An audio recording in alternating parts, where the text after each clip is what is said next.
నేను మీతో నిన్న మనవి చేశాను. అరుణాచల క్షేత్రాన్ని చేరుకున్న తరువాత రమణ మహర్షిలో విశేషమైనటువంటి భగవదానుభవాన్ని పొందడానికి కావలసినటువంటి అవకాశం ఆయనకి చిక్కింది. ఆయన యొక్క చిట్ట చివరి ప్రయోజనం అది తప్ప వేరొకటి ఆయనకి లేదు. ఆయనకి లేదు కాదు, యథార్థములకు ఎవరికైనా చిట్ట చివరికి పొందవలసినటువంటి స్థితి అది సాధన చేత. కాబట్టి ఆయన కేవలము భగవదనుభవమునందు ఉనిగి తనకన్నా వేరొకటి లేదు అన్న భావనతో అంటే ఆ రకమైనటువంటి ఆత్మ అనుభవంలోకి వచ్చినటువంటి కారణం చేత బ్రహ్మానందం అనుభవిస్తూ ఉన్నారు.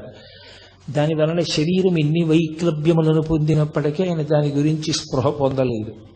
కానీ అక్కడ సహజంగా కొడుకు ఏమైపోయాడనేటటువంటి ఆర్తి ప్రధానంగా ఉండేటటువంటిది తల్లికి. ఆ తరువాత అన్నదమ్ములకు ఉంటుంది, పినతండ్రులకు ఉంటుంది.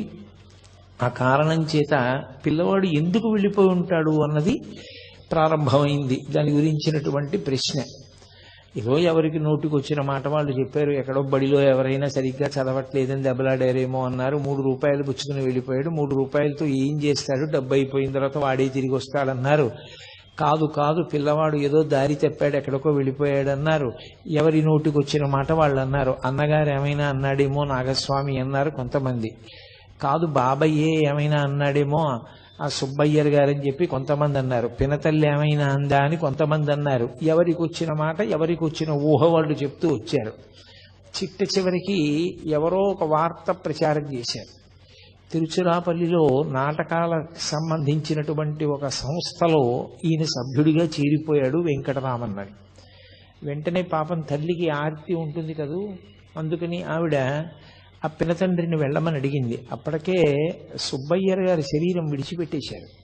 ఆ మిగిలినటువంటి నెల్లియప్పయ్యర్ గారు వెంటనే బయలుదేరి అక్కడ భోగట్టా చేసి వస్తే మనిషిని పోలిన మనిషి ఉంటాడు. దూరం నుంచి చూస్తే అచ్చు వెంకటరామన్ ఎలా ఉంటాడో, వెంకటరామన్ అంటే పూర్వాశ్రమంలో భగవాన్ రమణులు అనుకోండి. నిజానికి ఆయన శాస్త్రీయ సన్యాసము అని ఏమీ స్వీకరించలేదు. అరుణాచలానికి 24 కిలోమీటర్ల పరిధిలో దీక్షానియములేమీ లేవు కనుక ఆయన ఎలా బయలుదేరాలో అలాగే కూర్చుండిపోయారు. ఒక కౌపీన ధారణ ఒకటే చేశారంతే. కాబట్టి వెళ్ళి చూస్తే దూరం నుంచి చూసినప్పుడు వెంకటరామన్ ఎలా ఉంటాడో అలాగే ఉన్నాడు. అందులో ఒక నటుడు. అయ్యో వీడు మన పిల్లవాడు కాదని తిరిగి వచ్చారు. కాలం గడిచిపోతోంది, కాలం నిలబడుతుందా? ఎవరి కోసం నిలబడుతుంది? కాలోహి బలవాన్ కర్త సతతం సుఖదుఃఖయోహో నరాణం పరతంత్రాణం పుణ్యపాపానుయోగత అంటాడు వ్యాసుడు. కాలం నడిచి వెళ్ళిపోతూ ఉంటుంది. ఆ నడిచి వెళ్ళిపోతున్నప్పుడు అలగమ్మగారు మెల్లిగా మనసు దిటవు చేసుకుంది. ఏ కారణం చేత? పరమేశ్వరుడు ఒక చోట దుఃఖాన్ని ఇస్తే ఒక చోట సుఖాన్ని ఇస్తాడు. ద్వంద్వములకు వశులమైపోయినటువంటి మనందరికీ ఎక్కడో ఒక చోట మనసుకి ప్రీతి కలిగిన చోట సేద తీరుతాం, మనసుకు బాధ కలిగిన చోట డసిపోతూ ఉంటాం. ఒక కొడుకు వెళ్ళిపోయాడే అని ఆవిడ బాధపడ్డారు. ఉన్న నాగస్వామికి ఓ ఉద్యోగం వచ్చింది సబ్ రిజిస్ట్రార్ ఆఫీస్లో. కోడలు కాపరానికి వచ్చింది. ఏదో కొడుకు కోడలు కాపరం చూసుకుని ఆవిడ సంతోషపడిపోతున్నారు. అలగమ్మగారి వైపు నుంచి చూస్తే ఒకలా ఉంటుంది విషయం, భగవాన్ రమణుల వైపు నుంచి చూస్తే ఒకేలా ఉంటుంది. ఒకలా కాదు, ఒకేలా. ఇంకొక మార్పు ఉండదు. ఆయన ఎప్పుడూ ఆత్మయందు రమిస్తూ ఉంటారు. కాబట్టి ఒక రోజున వీళ్ళందరూ కూర్చుని ఉండగా ఎవరో పరిగెత్తుకొచ్చాడు. వచ్చి తిరువణ్ణామలైలో ఒక మామిడి తోపులో ఒక పిల్లవాడు చాలా గొప్ప స్థితిని పొందేట. అతను ఇప్పుడు విశేష ప్రచారాన్ని పొందాడు. ఆత్మానుభవమునందు మునిగి ఉన్నట్ట. మీరెవరు అని అడిగితే నోట మాట లేకుండా కాగితం మీద వ్రాసేట తిరుచులి వెంకటరామన్ అని. కాబట్టి మన పిల్లవాడే, మనం వెళ్ళి చూస్తే బాగుంటుంది అన్నారు. ముందు అందరికన్నా ఆర్తి ఎవరికి? అలగమ్మ గారికే. అందుకని వెళ్ళమని తొందర చేసింది ఆవిడ నాగస్వామిని. ఆయన అన్నాడు, అమ్మ నాకు సెలవు లేదు, కొత్త ఉద్యోగం కదా, వెడతాను తీరుబడి మీద అంటే ఆవిడ ఊరుకుంటుందా? ఆవిడ ఆర్తి ఆవిడిది. పాపం మరిది నెల్లియప్పయ్యర్ బయలుదేరాడు. ఆయనతో పాటుగా నారాయణ స్వామి అయ్యరని వేరొక ఆయన కూడా బయలుదేరారు. ఇద్దరు తిన్నగా మామిడి తోపు దగ్గరికి వెళ్ళారు తిరువణ్ణామలై దగ్గరలో. తీరా అక్కడికి వెళ్ళిన తర్వాత ఆ బాలస్వామి చేసుకునేటటువంటి సాధనకి, ఆ ఆనందానికి అందరూ వెళ్ళి చూస్తుంటే అడ్డొస్తున్నారని లోపలికి ఎవ్వరినీ పంపించడం మానేసి అక్కడ ఒక ఆయన అడ్డంగా ఉండడం మొదలుపెట్టాడు. ఆయన పేరు కూడా వెంకటరామనాయనార్. వెంకటరామన్ ఈయన పేరైతే అడ్డుపడినటువంటి వ్యక్తి వెంకటరామనాయనార్. ఆయన ఎవరిని వెళ్ళనిచ్చేవాడు కాదు. వీళ్ళు మొరపెట్టుకున్నారు, అయ్యో మేము వాళ్ళ కుటుంబ సభ్యులం, ఒక్కసారి చూస్తామని. నేను పంపను, ఆయన ఏకాంతానికి భంగం కలుగుతోందన్నాడు. ఆఖరికి పోనీ కాగితం చూపించండి, రమ్మంటే వస్తామని ఆ నెల్లియప్ప అయ్యర్ ఆ మానామధురై అనేటటువంటి ఊరు పేరు పైన ఉన్నటువంటి ఓ కాగితం తీసుకుని మానామధురై ప్లీడర్ నెల్లియప్ప అయ్యర్ అని ఆ సబ్ రిజిస్ట్రార్ ఆఫీసులో పనిచేస్తున్నటువంటి ఒక ఉద్యోగి నాగస్వామి మిమ్మల్ని చూడ వచ్చారు అని పంపించారు. అవి చూసి గుర్తుపట్టారు భగవాన్. ఓ, వచ్చినటువంటి వాళ్ళు మా అన్నయ్య మా పినతండ్రి వచ్చారని లోపలికి రమ్మనమని సంజ్ఞ చేశారు. ఆయన ఏం మాట్లాడేవారు కాదు, ఒక సంజ్ఞ చేశారు. ఎందుకు అలా మాట్లాడకుండా ఉండడం అంటే, నిజానికి యథార్థ స్థితి అంటుండేవారు మహర్షి తరచుగా. యథార్థ స్థితిలో ఆనందమునకంతటికీ కారణము మౌనమే. అసలు ఎక్కడ మౌనం ఉంటుందో అక్కడే ఆత్మ యొక్క అనుభవం ఉంటుంది. వాక్కు ప్రారంభమైంది అంటే గుర్తు ఏమిటి? ఏదో ఆలోచన కదిలింది అని గుర్తు. ఆలోచన కదిలితే వాక్కు వస్తుంది. వాక్కు వచ్చింది అంటే తను మౌనం విడిచిపెట్టి కదిలిపోయాడు. తన వాక్కు వల్ల మిగిలిన వాళ్ళు కూడా కదులుతారు. అందుకే ఆయన ఎప్పుడూ మౌనంలోనే ఉండేవారు, మాట్లాడేవారు కాదు. అందుకే ఆయనకి మౌనస్వామి అని ఒక పేరు ఉండేది. ఆయన ఒక కాగితం మీద ఆ వచ్చినటువంటి ఉత్తరాన్ని చూసి సరే ప్రవేశపెట్టండి అని సంజ్ఞ చేశారు. లోపలికి వచ్చి చాలా తేరిపారి చూస్తే తప్ప గుర్తుపట్టలేకపోయారు. ఎప్పుడు స్నానం చేసిన శరీరం, ఒళ్ళంతా బూది కప్పేసింది, పెద్ద పెద్ద గోళ్ళు, జటలు కట్టేసినటువంటి జుట్టు, ఒక్క కౌపీనం. ఆ కౌపీనం కూడా ఆయనకి చాలా కాలం లేదు. ఒక ఆవిడ అన్నం పెట్టేది, ఆవిడ వేడుకుంది, బాగుండదు కదా, సమాజం అని ఒకటి ఉంది కదా, మీ మటుకు మీకు దేహభ్రాంతి లేదు, కానీ చూసే వాళ్ళకి దేహభ్రాంతి ఉంది, అందుకని మా కోసం కనీసం ఓ గోచి పెట్టుకోండి అని అడిగింది. అందుకని ఆయన ఒక గోచి పెట్టుకునేవారు అంతే, ఇంకేం ఉండేది కాదు శరీరం మీద. విశ్వనాథ సత్యనారాయణ గారు ఆశ్చర్యపోయారు కూడా ఆయన గురించి రాస్తూ, ఎవరైనా శివులకి బట్ట చుట్టుకుంటే చలి తగ్గుతుంది, కంఠానికి బట్ట చుట్టుకుంటే భగవాన్ రమణలకు చలి ఎలా తగ్గింది అని రాశారు ఆయన. ఆయన ఎక్కువ కంఠానికి గుడ్డ కట్టుకునేవారు, చెవులకు కట్టుకునేవారు కాదు. కాబట్టి వీళ్ళు ఆయన్ని తేరిపారి చూసి గుర్తుపట్టారు. కానీ ఆ రోజుల్లో అనుబంధాల వరకు మాట్లాడినప్పుడు మాత్రం నిజంగా కొన్ని విషయాలు శ్లాఘించవలసిన ఉంటాయి. సూర్యుడి ముందు దివిటి అని అనుకోండి, ఆత్మానుభవంలో ఉండేటటువంటి రమణులకు ఇంక రెండవ వస్తువు అన్నది లేదు, దేని మీద మమకారం లేదు, ఆత్మయందే ఆయన రమిస్తూ ఉండేవారు. కానీ ఒక పినతండ్రికి అంత ప్రేమ ఉండడం గొప్ప విషయం. పాపం నెల్లియప్పయ్యరు శత విధాల వేడుకున్నాడు 3 రోజులుండి. పోనీ నువ్వు ధ్యానం చేసుకుంటానంటే, నువ్వు మాట్లాడనంటే నిన్ను గృహస్థాశ్రమ స్వీకారం చెయ్యమని మేము అడగం.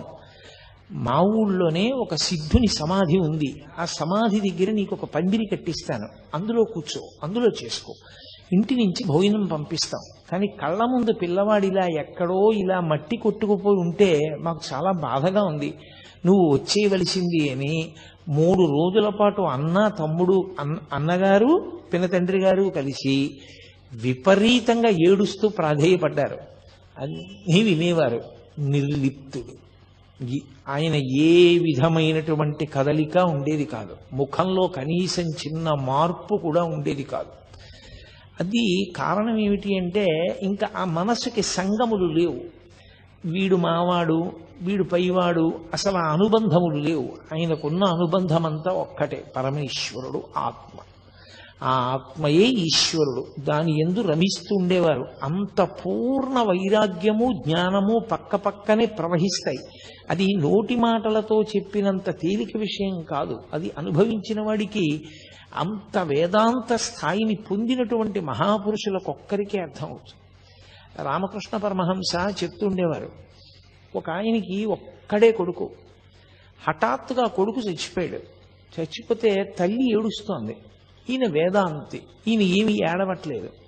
ఆవిడ వచ్చి కొడుకు చచ్చిపోయాడని ఏడవట్లేదు, నీ కంట ఒక్క నీటి చుక్క రాదేమయ్యా, నువ్వు ఏడవమే అంది. ఆయన అన్నాడు, నిన్న రాత్రి కలలో నేను మహారాజుని, నాకు 11 మంది సమర్థులైన కుమారులు, నేను తెల్లవారి నిద్ర లేచేసరికి వాళ్ళు లేరు. స్వప్నంలో నిన్న రాత్రి రాజునయ్యాను, 11 మంది కొడుకులున్నారు, తెల్లవారి లేచేటప్పటికి వాళ్ళు లేరు. వాళ్ళ కోసం ఏడవనా? తెల్లవారిన తర్వాత ఉన్న ఒక్క కొడుకు చచ్చిపోయాడని వీళ్ళ కోసం ఏడవనా? ఎవరి కోసం ఏడవను, అందుకని ఏడవడం మానేశానన్నాడు. అంటే ఆయనకి జీవితం స్వప్నతుల్యం. ఆయన అలా పట్టించుకునేవాడు కాదు. ఏ అనుబంధమా అనుబంధం అంతే, వాటితో సంగమున్నవాడు కాదు. అది నోటితో చెప్పినంత తేలిక కాదు ఆ స్థాయి ఏర్పడడం. అందుకని ఆయన యందు ఏ విధమైనటువంటి మార్పు కలగలేదు.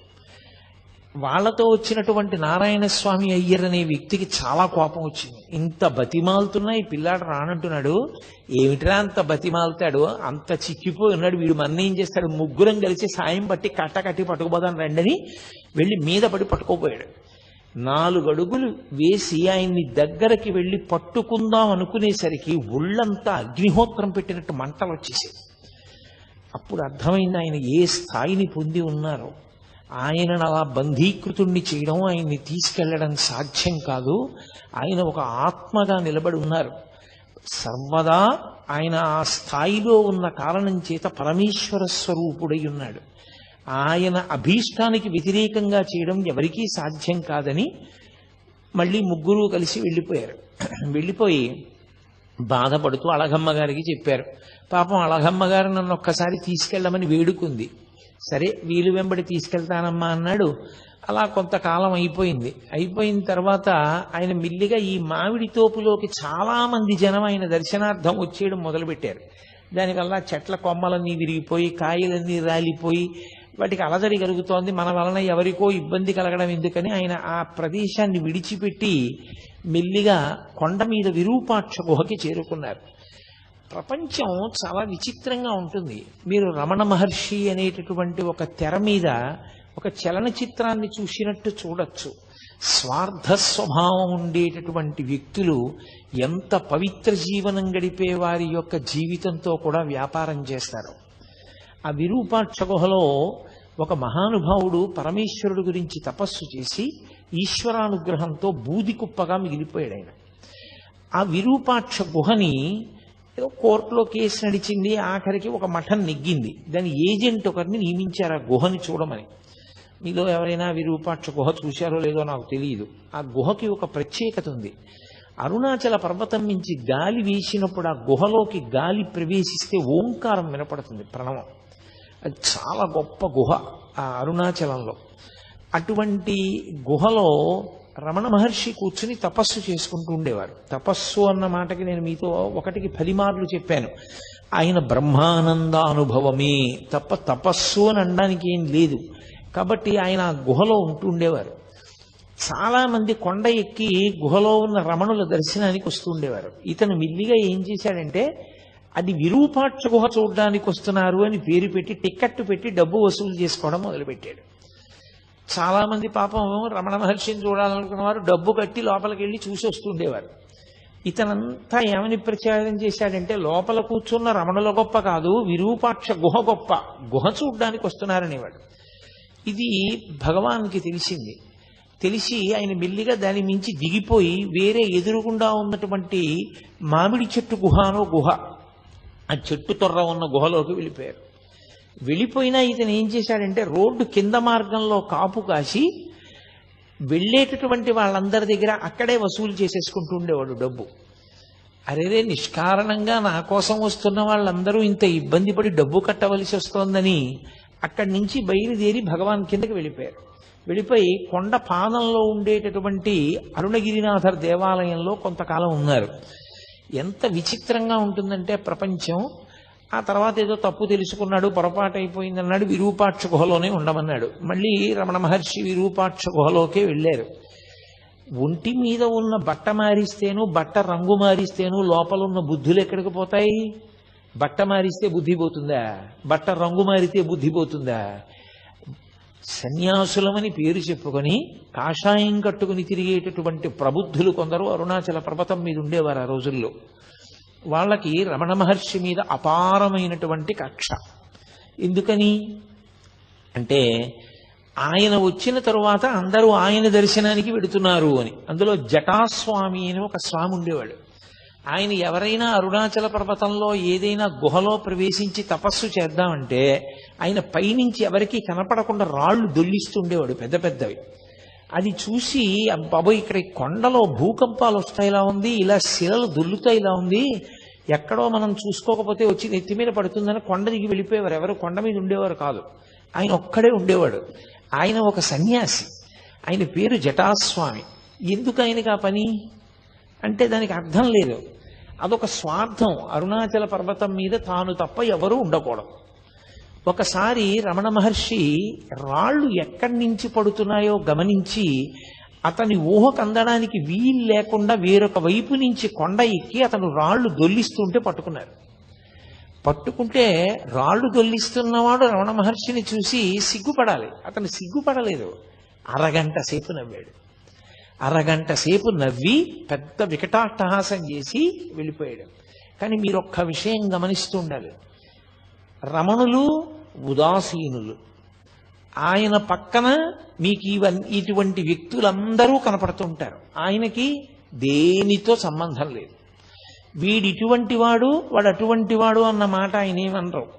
ఆయన ఎప్పుడైనా ఎవరికైనా చెప్తే అసలు నోరు విప్పి చెప్తే ఒక్క మంచి మాట, ఇలా ఎందుకు చేస్తావు, తప్పు కదూ, అంతే. దానికి అరగంట నవ్వాడు అతను. నిజంగా ఆ మాట ఆయన అన్నందుకు, చెయ్యి పట్టుకున్నందుకు మార్పు రావాలి. రాలేదు సరికదా, అరగంట సేపు నవ్వి కొండ దిగి వెళ్ళిపోయాడు. ఎంత చిత్ర విచిత్రమైనటువంటి వ్యక్తులు ప్రపంచంలో ఉంటారో. ఆయన నా కోసం ఇంతమంది వస్తారని కానీ, నేను విరూపాక్ష గుహలో తపస్సు చేస్తున్నానని కానీ, నేను బ్రహ్మానందం అనుభవించేవాడిని కానీ, నేను వీడిని పట్టుకున్నానని కానీ, వీడి గురించి 10 మందికి చెప్దామని కానీ ఆయనకి ఏమీ ఉండదు. ఎప్పుడు నిస్సంగంగా, దేనితో సంబంధం లేకుండా ఆయన ఈ లోకాన్నంతటినీ కూడా ఏదో ఒక సినిమా చూసేటటువంటి వ్యక్తి ఎలా చూస్తాడో అలా ఉండేవాడు. ఆయన అనుభవం అంతా ఆత్మతోటే. ఇవన్నీ గుణసంగమం వలన ఇలా ప్రవర్తిస్తూ ఉంటారు అన్నట్లుగా చూస్తుండేవారంతే. అందుకే పరమ ఉదాసీనుడు. ఒక వేదాంతికి ఆత్మని అనుభవించినటువంటి మహాపురుషులకు ఉండేటటువంటి ఆ ఉదాసీనత ఏది ఉంటుందో దాని రాశీభూతమే రమణ మహర్షి. అందుకే ఆయన దేనికి విచలితుడవడం కానీ, ప్రతిస్పందించడం కానీ, దాన్ని బట్టి ఆయన మనసు వ్యగ్రత పొందడం కానీ, లేకపోతే ప్రసన్నమవడం కానీ, హావభావాలు మారడం కానీ, మాటలో వ్యగ్రత కానీ, మాటలో భయం కానీ ఏమీ ఉండేవి. ఎప్పుడూ ఒక్కలాగే ఉండేవారు.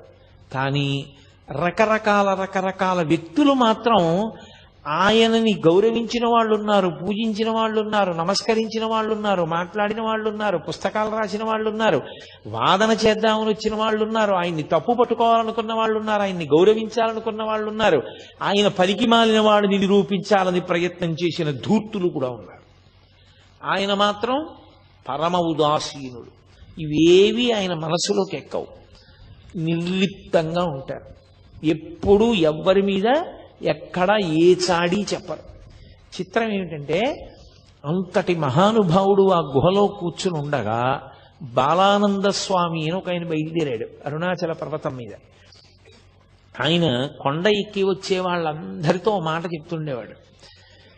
ఆయనకి ఆ విరూపాక్ష గుహలో ఉన్న ఆయనకి నేనే ఉపదేశం చేశాను, నేనే శక్తినిచ్చి ఆ స్థాయికి తీసుకొచ్చాను, నా శిష్యుడే అంటుండేవారు. ఆయన ఎలాగో మాట్లాడరుగా. అందరూ తీసుకొచ్చి అక్కడ పలహారాలు పెడితే ఆయన్ని తినమని రమణుల్ని ఇతను తీసుకొచ్చి ఏదో కొంచెం పలహారం అక్కడ పెట్టి, నాన్న చాలా అలిసిపోయావు, కొంచెం తిను, ఇలా అయితే సాధన ఎలా నడుస్తుంది, తినాలి అంటుండేవాడు. అందరూ వెళ్ళిపోయిన తర్వాత వీలైతే ఇవన్నీ మూట కట్టేసుకుని, నీ సొమ్ము ఏం పోయింది, నువ్వు ఎలాగో మాట్లాడవు కదా, నీకు గురువునని చెప్పుకుంటున్నాను, నాకు తోచింది సంపాదించుకుంటున్నాను, నువ్వు అలా కూర్చో, మాట్లాడకు, ఏమీ అనద్దు. ఆయన మీ గురువా అన్నా మాట్లాడద్దు, నువ్వు ఆయన శిష్యుడువా అన్నా మాట్లాడద్దు, అలా ఉంటుండు, నేను డబ్బు సంపాదించుకుంటాను అని. అతను ఎవరు? ఎందుకు అతనికి డబ్బు సంపాదన? లోకంలో ఎంత చిత్ర విచిత్రమైనటువంటి మనస్తత్వాలు ఉన్న వాళ్ళందరూ ఆ కొండ మీదకి చేరారో చూడండి. వీళ్ళందరూ అన్నీ విడిచిపెట్టిన వాళ్ళలా కనపడ్డవాళ్లే. కానీ అసలు నిజంగా అన్నీ విడిచిపెట్టినటువంటి నిస్సంగి, అన్నీ విడిచిపెట్టిన వారు, మనసులో దేనితో సంగము లేని వారు, నువ్వు ఇలా ఎందుకు ప్రవర్తిస్తావు అని తన దగ్గరికి వచ్చిన వాళ్ళతో, ఈయన నాకు గురువు కాడు, ఈయన అలా మాట్లాడుతున్నాడు తప్పు, అన్నీ ఉత్తిది అని చెప్పడం కానీ ఏమీ లేదు. పోనీ ఆయన చెప్పినప్పుడు ముఖంలో మార్పు ఉండదు, ఆయన వచ్చి అలా నటిస్తున్నప్పుడు అలా చూస్తూ ఉంటారంతే, ఏమీ మార్పు ఉండదు. అది ఎలా ఉంటుందంటే అది ఒక రకమైనటువంటి మనోభావన, అదొక గుణసంగం చేత ఏర్పడిన స్థితి. ఆయన మనం సినిమా చూసినట్టు చూస్తారు. అంటే మీకు ఇది అలా ఎలా ఉంటుందంటే అని అనుమానం రావచ్చు. నేను ఒకే ఒక్క ఉదాహరణ చెప్పగలనంతే. మనం సినిమాకి వెళ్ళాం అనుకోండి, 50 రూపాయలు పెట్టి టికెట్ కొనుక్కుని, మన కళ్ళెదురుగుండానే కథానాయకుడిని ప్రతినాయకుడు వచ్చి కత్తి పెట్టి పొడిచేస్తాడు గుండెల్లో. ఓహో, నెత్తురు ధార కింద కారిపోతూ ఉంటుంది, కింద పడి తన్నుకుంటూ ఉంటాడు. వచ్చిన వాళ్ళందరూ కర్రలతో కొట్టేసి ఆయన స్పృహ తప్పి పడిపోయి దెబ్బలు తగిలి నెత్తురు ఓడిపోతుంటే వాళ్ళు వెళ్ళిపోతారు. ఆయన చచ్చిపోయినట్టే పడుంటాడు, గుండెలు నలిపేసినట్టు ఉంటుంది. ఎంత బాధగా ఉంటుందో ఏమిటో, అంత క్రూరంగా అలా కొట్టేశారు, అలా పొడిచేశారు కత్తులతో. అంత కత్తులతో పొడిచేసి అంత కర్రలతో కొట్టేసి మన ఎదురుగుండానే అంత అన్యాయం జరుగుతుంటే సినిమా హాలు మొత్తం మీద ఏ ఒక్కడైనా లేచి వెళ్ళి పోలీస్ స్టేషన్లో కంప్లైంట్ ఇస్తాడా? అయ్యా అంత అన్యాయంగా పొడిచేశారండి, నేనే సాక్ష్యం చూశాను కళ్ళతో, నేను గుర్తుపట్టగలను వాళ్ళు ఎవరో, పొడిచేశారు వాళ్ళు అని చెప్తాడా? చెప్పడు. ఎందుకు చెప్పడు? అదంతా నటనరా, అది సత్యం కాదు, వాళ్ళందరూ స్నేహితులే, అది నటన. అంత బాగా వాళ్ళు నటించారని మనకి తెలుసు కాబట్టి భావోద్రేకానికి లోనైనా మనం దాని వలన భయాన్ని పొందినా మనం పోలీస్ స్టేషన్లో ఏం వెళ్ళి కంప్లైంట్ చెయ్యం. రమణులు ఒక జ్ఞానిగా అయిన స్థితి అలాగే ఉంటుంది. ఇదంతా గుణసంగము వలన ఇలా ప్రవర్తిస్తూ ఉంటారు. గుణాతీతుడైన వాడికి గుణముల చేత సంగమును పొంది అజ్ఞానమునందు కొట్టిమిట్టాడుతున్న వాళ్ళ యొక్క స్థితిని చూసి జాలిపడమే తప్ప ఆయన వాళ్లతో పాటు ఆయన కూడా సంగము చెంది దానికి ప్రతిస్పందించడం ఉండదు. ఆయన తన స్థాయిలో తాను అలా గమనిస్తూ ఉంటారంతే. అందుకని నిశ్శబ్దంగా చూస్తూ ఉండేవారు. అది ఒక జ్ఞానికి ఉండవలసినటువంటి లక్షణం. అంతటి ఉదాసీనత ఏర్పడాలి. అదే అంటాడు భగవద్గీతలో, గీతాచార్యుడు అంటాడు, నాకు అంత ప్రియమైన వాడెవరో తెలుసా? తుల్య నిందా స్తుతిర్మౌని సంతుష్టో ఎనకేనచిత్ అనికేత స్థిరమతి భక్తిమాన్ మే ప్రియో నరః అంటాడు. భక్తి అంటే ఇన్ని తులసి దళాలు, ఇన్ని మారేడు దళాలు తెట్టి పూజ చేసిన వాడు అని చెప్పలేదు గీతాచార్యుడు. తుల్య నిందా స్తుతిర్మౌని, మౌనముగా ఉండి లోపల ఏ వికారము లేకుండా పొగిడినప్పుడు తెగిడినప్పుడు ఒక్కలా ఉండగలిగిన వాడు. ఈ బాలానంద స్వామి విరూపాక్ష గుహలో చేరి నానా అల్లరి మొదలుపెట్టాడు. వచ్చిన వాళ్ళందరినీ దబాయించడం. ఆయన మాట్లాడరు కదా అని తనకి లొంగిపోయినవాడు, తనకి వశుడైపోయినవాడు, తనంటే భయపడిపోతున్నాడని ఆయన అనుకున్నాడు తప్ప ఆయన ఏ విధమైన ప్రతిస్పందన ఆయన ఎందు లేదు. ఆయన కేవలము మౌనంలో తనలో తాను రమిస్తూ ఉన్నటువంటి వ్యక్తి అన్న ఆయన స్థాయిని అర్థం చేసుకోలేకపోయాడు. అర్థం చేసుకోలేక ఎంత దుర్మార్గమైన స్థితికి వెళ్ళిపోయాడంటే, మహాత్ముల జీవితాలు పువ్వులు పరిచినటువంటి పక్కలు కావు. ఎన్ని కష్టాలు పడ్డారో. రమణులు అరుణాచలంలో తపస్సు చేసుకుంటుంటే ఆయన వెనక్కి వచ్చి ఒక వ్యక్తి మలమూత్ర విసర్జన చేసి వెళ్ళిపోయాడు. ఏం చేస్తాడో చూద్దామని అతను విసర్జించిన మూత్రం ఆయన పిరుదుల కింద నుంచి కారిపోయింది. అయినా ఆయన ఎప్పుడు ఎవ్వరిని ఏమీ అనలేదు. అదొక అజ్ఞాన స్థితి అంతే. అమ్మ బిడ్డల వంక ఎలా చూస్తుందో వాడి తెలియని పని చేస్తే ఆయన అంతే అలాగే చూసేవారు. ఆయనలోంచి కోపం కానీ ప్రతీకార భావన కానీ పెళ్ళుబికేవి కావు. అతను సాక్షాత్ రమణులు ఉన్నటువంటి అంత పవిత్రమైన విరూపాక్ష గుహలో ఒక రాత్రి మూత్ర విసర్జన చేశాడు. చేస్తే పళనిస్వామి అని ఉండేవారు. ఎప్పుడూ రమణులకి సేవ చేయడమే. ఆయన జీవితానికి ఇంకో ప్రయోజనం లేదు. రమణ మహర్షికి సేవ చేయడం ఒక్కటే. అది ఏ వ్యక్తికి ఏ అదృష్టం పడుతుందో తెలియదు.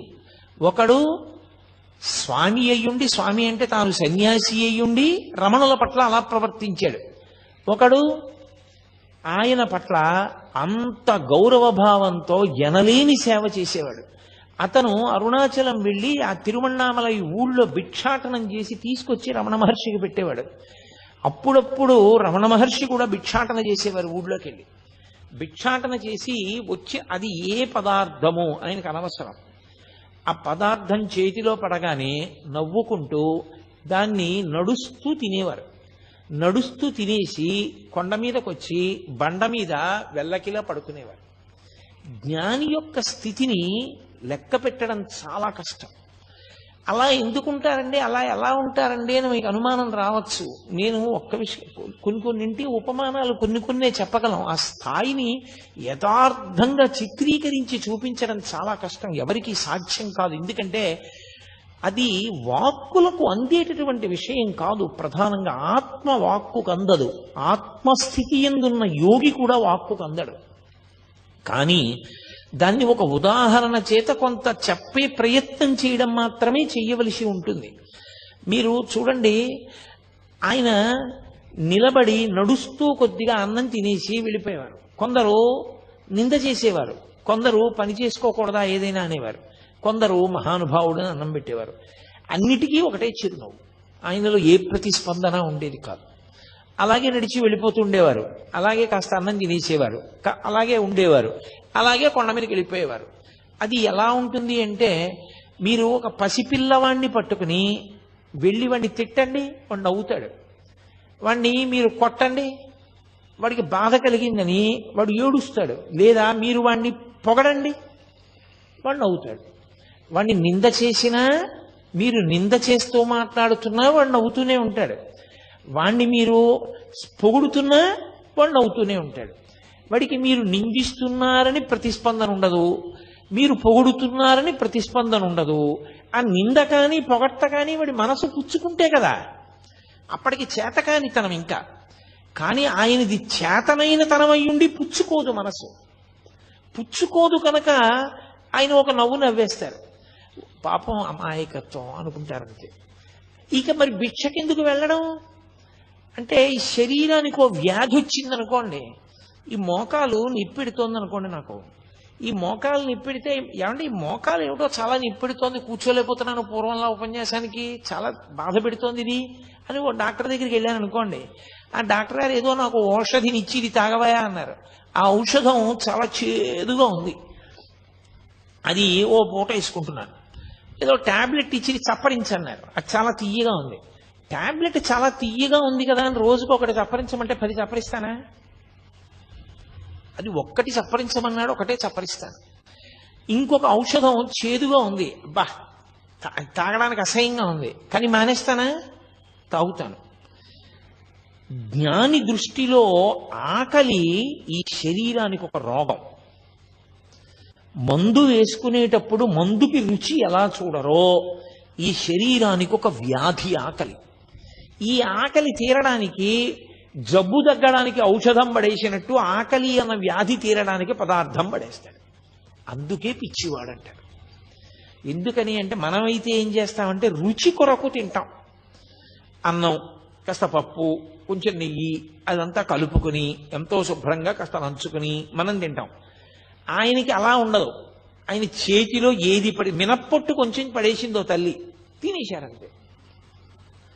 నాకు తెలిసి ఒక మహానుభావుడు, ఆయనకి ఒక ఆవిడ పిలిచి ఏం చేస్తారో చూద్దామని క్యాబేజీ తుక్కు పెట్టింది. ఆయన చక్కగా తుక్కు తిని మంచినీళ్లు తాగేసి ఈశ్వరార్పణమస్తు అని వెళ్ళిపోయాడు. జ్ఞానులు అలా ఉంటారు, వాళ్ళకి రుచితో సంబంధం ఉండదు. దీనికి ఆకలి వేసింది, దీనికి వ్యాధి పుట్టింది, మందేశావు. దీనికి ఆకలన్న వ్యాధి పుట్టింది, కాస్త అన్నం పడేస్తారు. అన్నం కాదు, భవతి భిక్షాందేహి అన్నప్పుడు చేతిలో ఏం పడిందో అది పడేస్తారు కడుపులో, అంతే. మరి దానివల్ల ఏమండి ఇది ఏమైనా అయిపోదా? అయిపోకుండా ఉండడం ఉంటుందా అసలు? పోనీ దీనికి నువ్వు ఏది పెట్టాలో అదే పెడుతూ జాగ్రత్త తీసుకుంటే ఉంటుందా? సత్యం ఆత్మ, ఇది అసత్యం వెళ్ళిపోతుంది, కానీ వెళ్ళిపోయే వరకు పాడు చేయకూడదు. బట్టి దానికి జబ్బు వస్తే మందేశాడు. కాబట్టి ఆయన వెళ్ళేవారు భిక్షకి. అది జ్ఞాని యొక్క స్థితి. రమణులు ఎందుకు భిక్షకి వెళ్ళారు అన్న మాటని జాగ్రత్తగా అర్థం చేసుకోవాలి. అస్తమానం పళనిస్వామిని పిలిచి నాకు ఆకలిస్తోంది అది కొంచెం వెళ్ళి భిక్షకి వెళ్ళామన్నా పట్టరా అన్న అనుకోండి, అహంకారం వచ్చిందని గుర్తు. తను వెళ్ళడానికి కష్టం, తను తిరగడానికి కష్టం అంటే శరీర భావన వచ్చిందా లేదా. కాబట్టి పళనిస్వామి వెళ్ళి తెస్తూ ఉండాలి. పళనిస్వామి తీసుకొచ్చేసి ఆయన ఏదో ఆత్మానందంలో ఉండగా బహిర్ముఖులి, అయ్యా మీకోసమే తెచ్చాను, మీరు ఎప్పుడో నిన్న తిన్నారు, ఇవాళ సాయంకాలం అయింది కళ్ళు విప్పారు, ఆకలేదు తినండి అన్నారు అనుకోండి, ఉదాసీనుడు. తీసుకొచ్చారు అక్కడ పెట్టారు, ఆయన తీసుకొచ్చి పెట్టారు అని చెప్పేసేసి ప్రత్యేకమైన కృతజ్ఞత లేదు. ఆయన తినమంటున్నాడు, ఇంత తీసుకుని నోట్లో పడేసుకున్నారు. ఆయన వెళ్ళి ఒక బండ మీద కూర్చునేవారు. ఒకళ్ళు వచ్చి రేపు మా ఇంట్లో పెళ్లి, మీరు తప్పకుండా భోజనానికి రావాలి 11ంటికి అన్నారు. అలా చూశారు, వాళ్ళు ఒప్పుకున్నారు అనుకుని వెళ్ళిపోయారు. ఆయన అలాగే ఉన్నారు బండ మీద, ఆయన దిగలేదు. మర్నాడు ఏమిటి ఇంకా రాలేదు, బ్రాహ్మణ స్వామి అంటుండేవారు, ఇంకా రాలేదని చెప్పి కొండెక్కారు. కొండకి రా భోజనానికి తీసుకెళ్ళి నీకు అన్నం పెడతాను రా అన్నారు. ఆయన అలాగే ఉన్నారు. పుచ్చుకోదు మనసు. మీరు అది పట్టుకోవలసిన విషయం. మనసు పుచ్చుకుంటే ప్రతిస్పందన, మనసు పుచ్చుకోలేదనుకోండి స్పందన ఉండదు. మీకు ఎలా చెప్పాలని ఇంకా బాగా అర్థమయ్యేటట్టు చెప్పాలంటే, ఇప్పుడు నేను ఇలా కూర్చుని ఉండగా మీరు వచ్చి నన్ను ధూర్తతనంతో ఏదైనా అనకూడని మాట అన్నారనుకోండి, నేను వెంటనే మీకు బుద్ధి ఉందా లేదా, నేను ఎప్పుడైనా చేశానా అలాంటి పని, ఎందుకు అలా నింద చేస్తున్నారు అన్నాను అనుకోండి, ప్రతిస్పందించాను. నేను నిద్రపోతున్నప్పుడు మీరు వచ్చి నన్ను ధూర్తతనంతో మాట్లాడారనుకోండి, నేనేమైనా అంటానా? అప్పుడు నా మనసు లేదు, ఆత్మలో లయమైపోయింది. మనసు పుచ్చుకోదు. మనసు ఆత్మయందు లయమై ఉండగా అది ప్రతిస్పందించదు. అది మనకి అజ్ఞానంతో సుషుప్తిలో లయమవుతుంది. ఆయనకి జ్ఞానము చేత జాగృతి యందు లయిస్తుంది. అదే తేడా. అది ఎలా జరుగుతుంది అంటే అనుభవం చేత తెలుసుకోవాలి తప్ప ఇంకా అంతకన్నా చెప్పడానికి వాక్కులు ఉండవు. కాబట్టి ఆత్మస్థితి అంటారు దాన్ని. అది వాక్కులకు అందదు. కాబట్టి వస్తానన్నావు భోజనానికి రాలేదే, ఇది వీళ్ళ భావనలు, ఇవన్నీ వీళ్ళ ప్రతిస్పందనలు. అసలు ఆయన నిన్న విన్నది లేదు, లోపలికి వెళ్ళింది లేదా మాట, ఇప్పుడు చెప్పిన మాట వింటలేదు. ఆయన ఆత్మగా లోపల ఆనందంలో ఉన్నారు. ఆయన ఏమిటి అంత పిలిచినా పలకడి అంతసేపు నించుంటాను రెండని చంకల కింద చేతులేసి ఎత్తుకుపోయారు. ఎత్తుకుపోతే ఇలా పద్మాసనం వేసుకున్న వ్యక్తి పద్మాసనంతోనే లేచిపోయారు. ఆయన బలవంతంగా ఎత్తేసుకుని మోసుకుని పట్టుకుపోయారు. పట్టుకుపోయి ఓ కంచం దగ్గర పడేశారు. పడేసి తిను తిను తిను అని అరిచారు. ఆయన బహిర్ముఖులు అయ్యారు. ఓ తినమంటున్నారు, అన్నీ కలిపేసుకున్నారు. ఏదో 4 ముద్దలు తినేసి కూర్చోరు. ఎంతలో జారిపోతారో మీరు చెప్పలేరు. చాలా కష్టం. అది ఎలా ఉంటుంది అంటే చూడండి, విపరీతమైనటువంటి ప్రీతి భావన ఒక వస్తువు మీద మీకు ఉందనుకోండి, అపారమైన ప్రీతి భావన ఉందనుకోండి. ఒక ఉదాహరణ చెప్పాలంటే, నేను నా కొడుకంటే నాకు విపరీతమైన ప్రీతి అనుకోండి, నాకు అస్తమానం వాడు జ్ఞాపకానికి వస్తూ ఉంటాడు. ఏం చేస్తున్నా జ్ఞాపకానికి వస్తాడు. నేను ఆఫీసులో కూర్చుని ఇలా పెన్ తీశాను అనుకోండి, black pen, black refill pen సన్నగా రాస్తే వాడికి ఎంత ఇష్టం, వాడికి ఇలాంటి పెన్ను ఒకటి కొనట్టే పెట్టాలి అనుకుంటాడు. అప్పుడు జారిపోయిందా లేదా?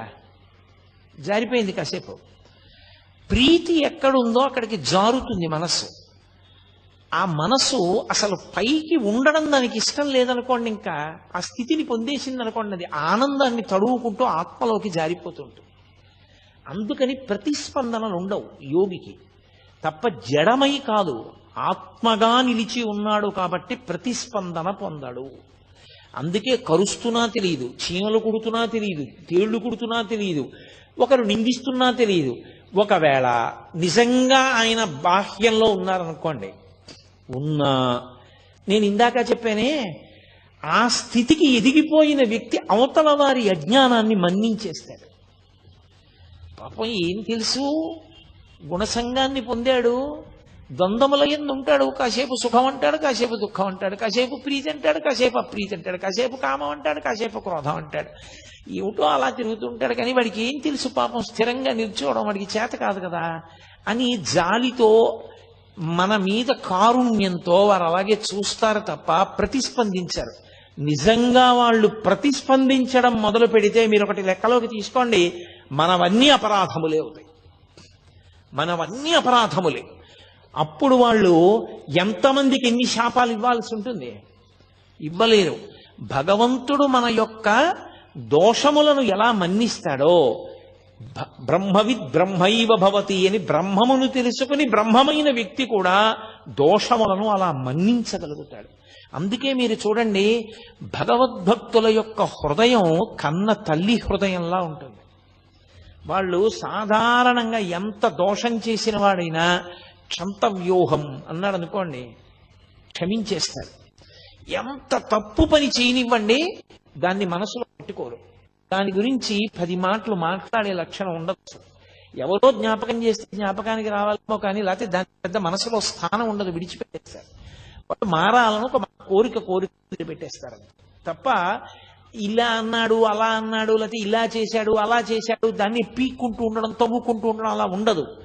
అది భక్తి పెరిగే కొద్దీ హృదయమునందు విశాలమైనటువంటి స్థితి ఏర్పడుతూ ఉంటుంది. అది ఒక జ్ఞానిగా నిలబడగలిగినప్పుడు భగవత్తత్వం ఎలా ప్రకాశిస్తుందో జ్ఞాని యొక్క తత్వం అలాగే ప్రకాశిస్తుంది. అందుకే బాలానంద స్వామి అన్ని ఆగడాలు చెయ్యగలిగాడు. ఆయన ఎంత ఎత్తులో ఉన్నారో ఈయన అంత కిందలో ఉన్నాడు. నేను చాలా అధికుణ్ణని బట్టకో దానికి ఓ కొత్త రంగు వేసుకుని కట్టుకుని చాలా గొప్పవాడిని అనుకుంటున్నాడు. బట్టకి రంగు మారితే గొప్పవాడివి కావు, లోపల మార్పు వస్తే గొప్పవాడివి అవుతావు. అది మార్పు రావడాన్ని బట్టి ఉంటుంది తప్ప బట్టని బట్టి ఉండదు. ఒక్కొక్కసారి మరి అలాగే చెప్పవలసి ఉంటుంది ఇటువంటి సందర్భాల గురించి చెప్పినప్పుడు తప్ప, నేను ప్రత్యక్షంగా సన్యాసాశ్రమాన్ని విమర్శించడం నా ఉద్దేశ్యం కాదు. నాకు చాలా చాలా గౌరవం ఉన్నవాడిని నేను ఆ ఆశ్రమం మీద. కాబట్టి మహానుభావుడు ఆయన ఏమీ ప్రతిస్పందించకపోయినా ప్రతిస్పందించే లక్షణం ఆయన మీద ప్రీతి ఉన్నవాడికి ఉంది. పళనిస్వామికి ఆయన ఏంట్రా ఇలా ప్రవర్తిస్తారని మరునాడు ఆ విరూపాక్ష గుహకి తలుపులేసి తాళం వేసేసి ఈ బాలానంద స్వామి ఎక్కడికో వెళ్ళారు. మళ్ళీ తిరిగి వస్తాడేమోనని అతని పెట్టి తీసి ఆ పెట్టిలో మంచి మంచి పట్టు వస్త్రాలు, చీనాంబరాలు ఎందుకు అవన్నీ ఆయనకి దాచుకున్నాడు. అవన్నీ తీసి కొండ మీద పారేసి వెళ్ళిపోయారు. అందరూ కలిసి కిందకి ఏదో స్నానం చేయడానికి వెళ్ళారు. వెళ్ళి అందరూ కలిసి తిరిగి వచ్చారు. తిరిగి వచ్చి రమణులు యథాప్రకారం కూర్చున్నారు. అందులో గుహలో పైన ఎత్తుగా ఉంటుంది, పక్కకి చీకటిగా ఉండదు. అందులో చాలా మంది అసలు కనపడరు మీకు లోపలికి వెడితే. చాలా తీవ్ర ధ్యానంలో కూడా ఉంటారు ఇప్పటికీ. దాని మీద కూర్చుని మళ్ళీ ధ్యానంలోకి వెళ్ళబోతున్నారు ఆయన. ఈ బాలానంద స్వామి వచ్చాడు. ఈ పళనస్వామి నా వస్తువులన్నీ తీసుకెళ్లి వీధిలో పారేశాడు, వీడిని వెంటనే గుహలోంచి పంపించేస్తావా, పంపించేయరా. ఇప్పుడేమిటి నాటకం? తన మీద ప్రీతి ఉన్నటువంటి వాడు తనకి అప్రీతితో ఉన్నవాడి పట్ల మర్యాద విడిచిపెట్టి ప్రవర్తించాడన్న ఖేదం ఆయనకి కలిగింది. ఈ ప్రీతి అప్రీతి రమణులకు ఏమైనా ఉందా? ఆయన అలా చూస్తున్నారు, ఏమీ మాట్లాడటం లేదు, ఏమీ ప్రతిస్పందన లేదు.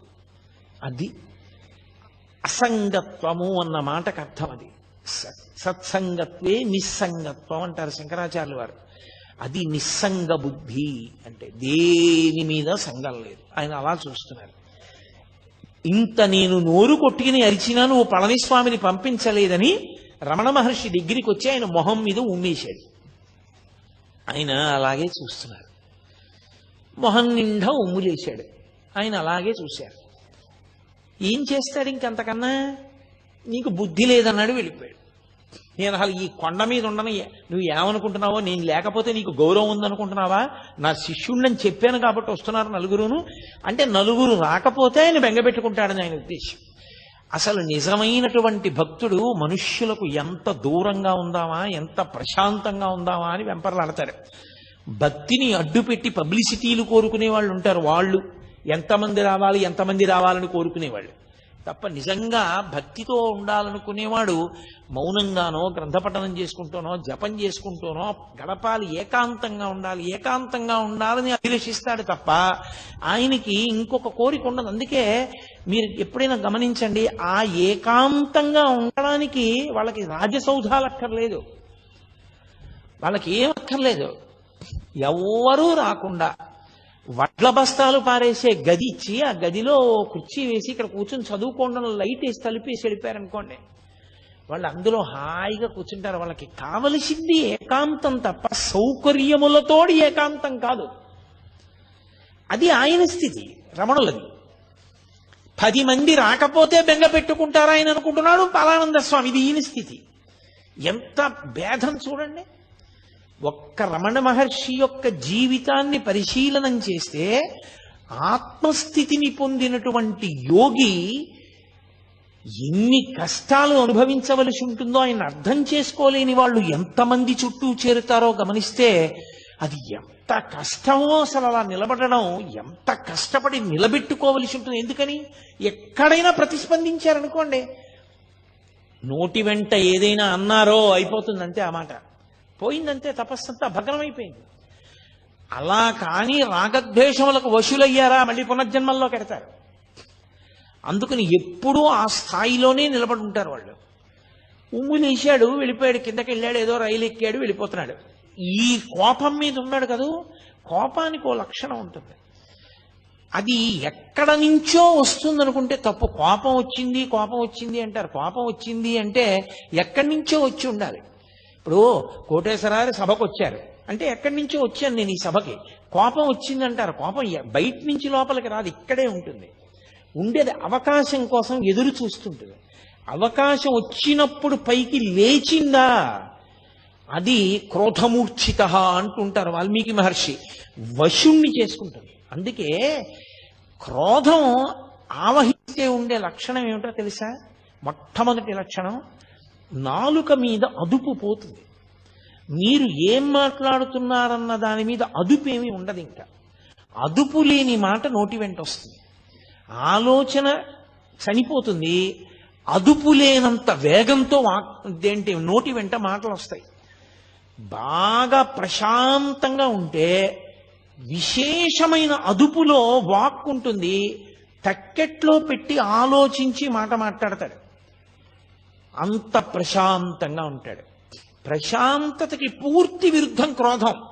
అది ఒకసారి వచ్చిందనుకోండి, ఎంత వేగంగా వచ్చిందో అంత వేగంగా వెనక్కి వెళ్ళదు.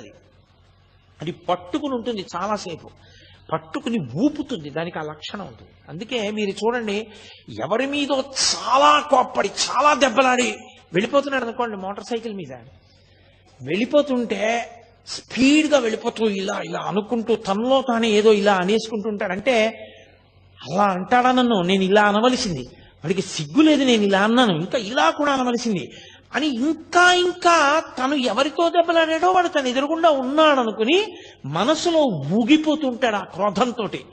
అప్పుడే ప్రమాదాలు జరుగుతాయి. ఎందుకని అంటే బాహ్యము మీద ఏ విధమైన నియంత్రణ ఉండదు, జారిపోతుంది.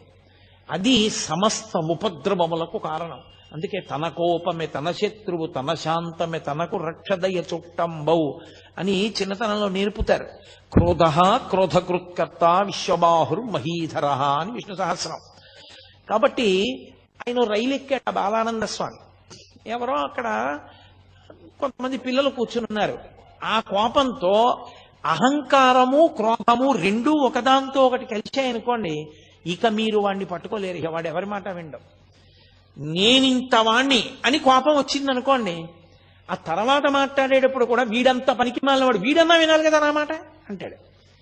మీరు అందుకే చూడండి, కుటుంబ యజమానికి కోపం వచ్చి ఇంట్లో ఒకరిని దెబ్బలాడాడు అనుకోండి, ఏంటంటే అది అలాగా ఊరికే మన కొడుకే కదా ఏదో తప్పు చేశాడు, ఏడు అంతంత దెబ్బలాడు, నోర్మయ్యి నువ్వు కూడా చెప్పొచ్చేదానివా అంటాడు. అంటే నేను యజమానిని, అహంకారం. తనకెవరూ చెప్పకూడదు, తను తిడుతుంటే పడుతూ ఉండాలంటే అందరూ తప్ప తనే ఖచ్చితంగా ఉన్నాడు, ఎవరికి లేదా బుద్ధి. అహంకారము క్రోధము పెనవేసుకుపోయాయో ఇంకా తనకి తాను ఎంత కీడు తెచ్చుకుంటాడంటే చాలా తొందరగా పతనమైపోవడానికి మార్గం ఏది అంటే ఈ రెండు పెనవేసుకోవడానికి అవకాశం ఇవ్వడం. ఈ జీవితంలో ఈ రెండు పెనవేసుకోవడానికి అవకాశం కానీ ఇచ్చేశాడా పడిపోతాడు. మీరు చూడండి, అందుకే సాధారణంగా కొంతమంది పేర్లైనా కనీసం చెప్పినప్పుడు మహానుభావుడండి అండం అలవాటైందనుకోండి జీవితంలో, ఆయన మహానుభావుడండి అని ఇలా వెంటనే అనడం వచ్చిందనుకోండి, వాడు ఒబ్బిడవుతాడు జీవితంలో. అంటే ఆయన పేరు గుర్తొస్తే వీడికి అహంకారం వదిలేస్తూ ఉంటుంది. ఆయన ఎంత గొప్పవాడు అని మనసులో స్ఫురణకు వస్తుంది. వాడు పాడైపోతాడు అనుకున్నప్పుడు మీరు వెళ్ళి కనీసం ఆయన పేరు చెప్పచ్చు. ఏమిరా ఇన్ని చెప్తావు, పరమాచార్య ఇలాగే చెప్పారా, పరమాచార్య ఇలాగే ప్రవర్తించమన్నారా అన్నారు అనుకోండి, వాడు వెంటనే నాదస్వరం ఊస్తే పాము తగ్గిపోయినట్టు తగ్గిపోతాడు ఆ పేరు వినపడేటప్పటికి. అసలు అహంకారమే పెరిగిపోయింది అనుకోండి, పూర్తిగా దాన్ని పాలు పోసి పోషించేశారనుకోండి.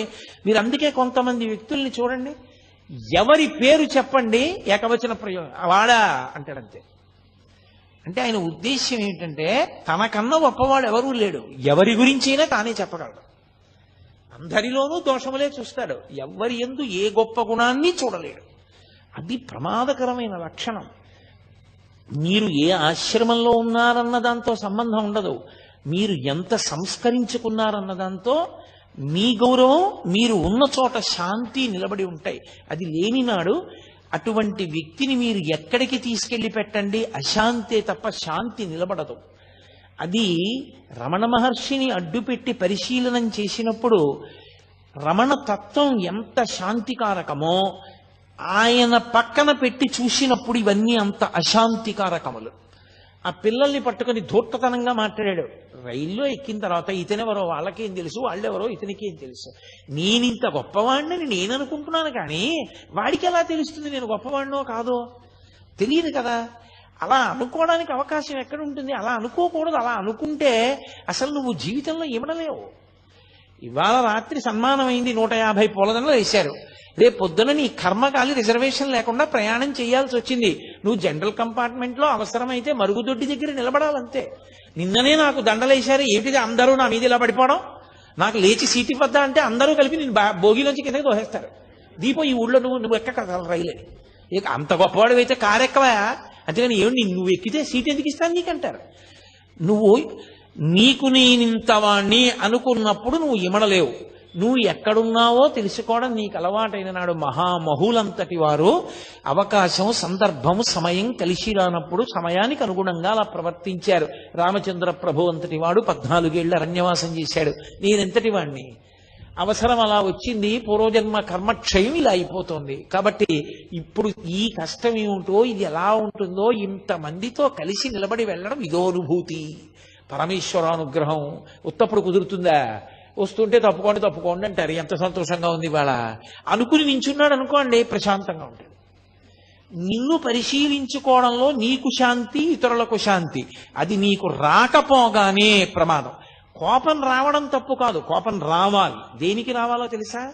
వ్యవస్థని చక్కదిద్దడానికి కోపాన్ని నటించాలి. ఒక్కొక్కసారి కోపం వచ్చేసి కాదు, కోపం నటించాలి. కోపం వచ్చేసింది అన్నట్టు ఉండాలి. ఒక్క 2 నిమిషాలకి వస్తే కదా కోపం, వస్తే ఊపేస్తుంది. కోపం వదిలేసినట్టుగా నటించి చక్కగా మాట్లాడి వెళ్ళిపోవాలి. కోపము వ్యవస్థని దిద్దడానికి సాధనం అవ్వాలి తప్ప కోపమునకు తాను వశుడు కాకుండా ఉండాలంటే ఎంతో పరిశీలన ఉండాలి.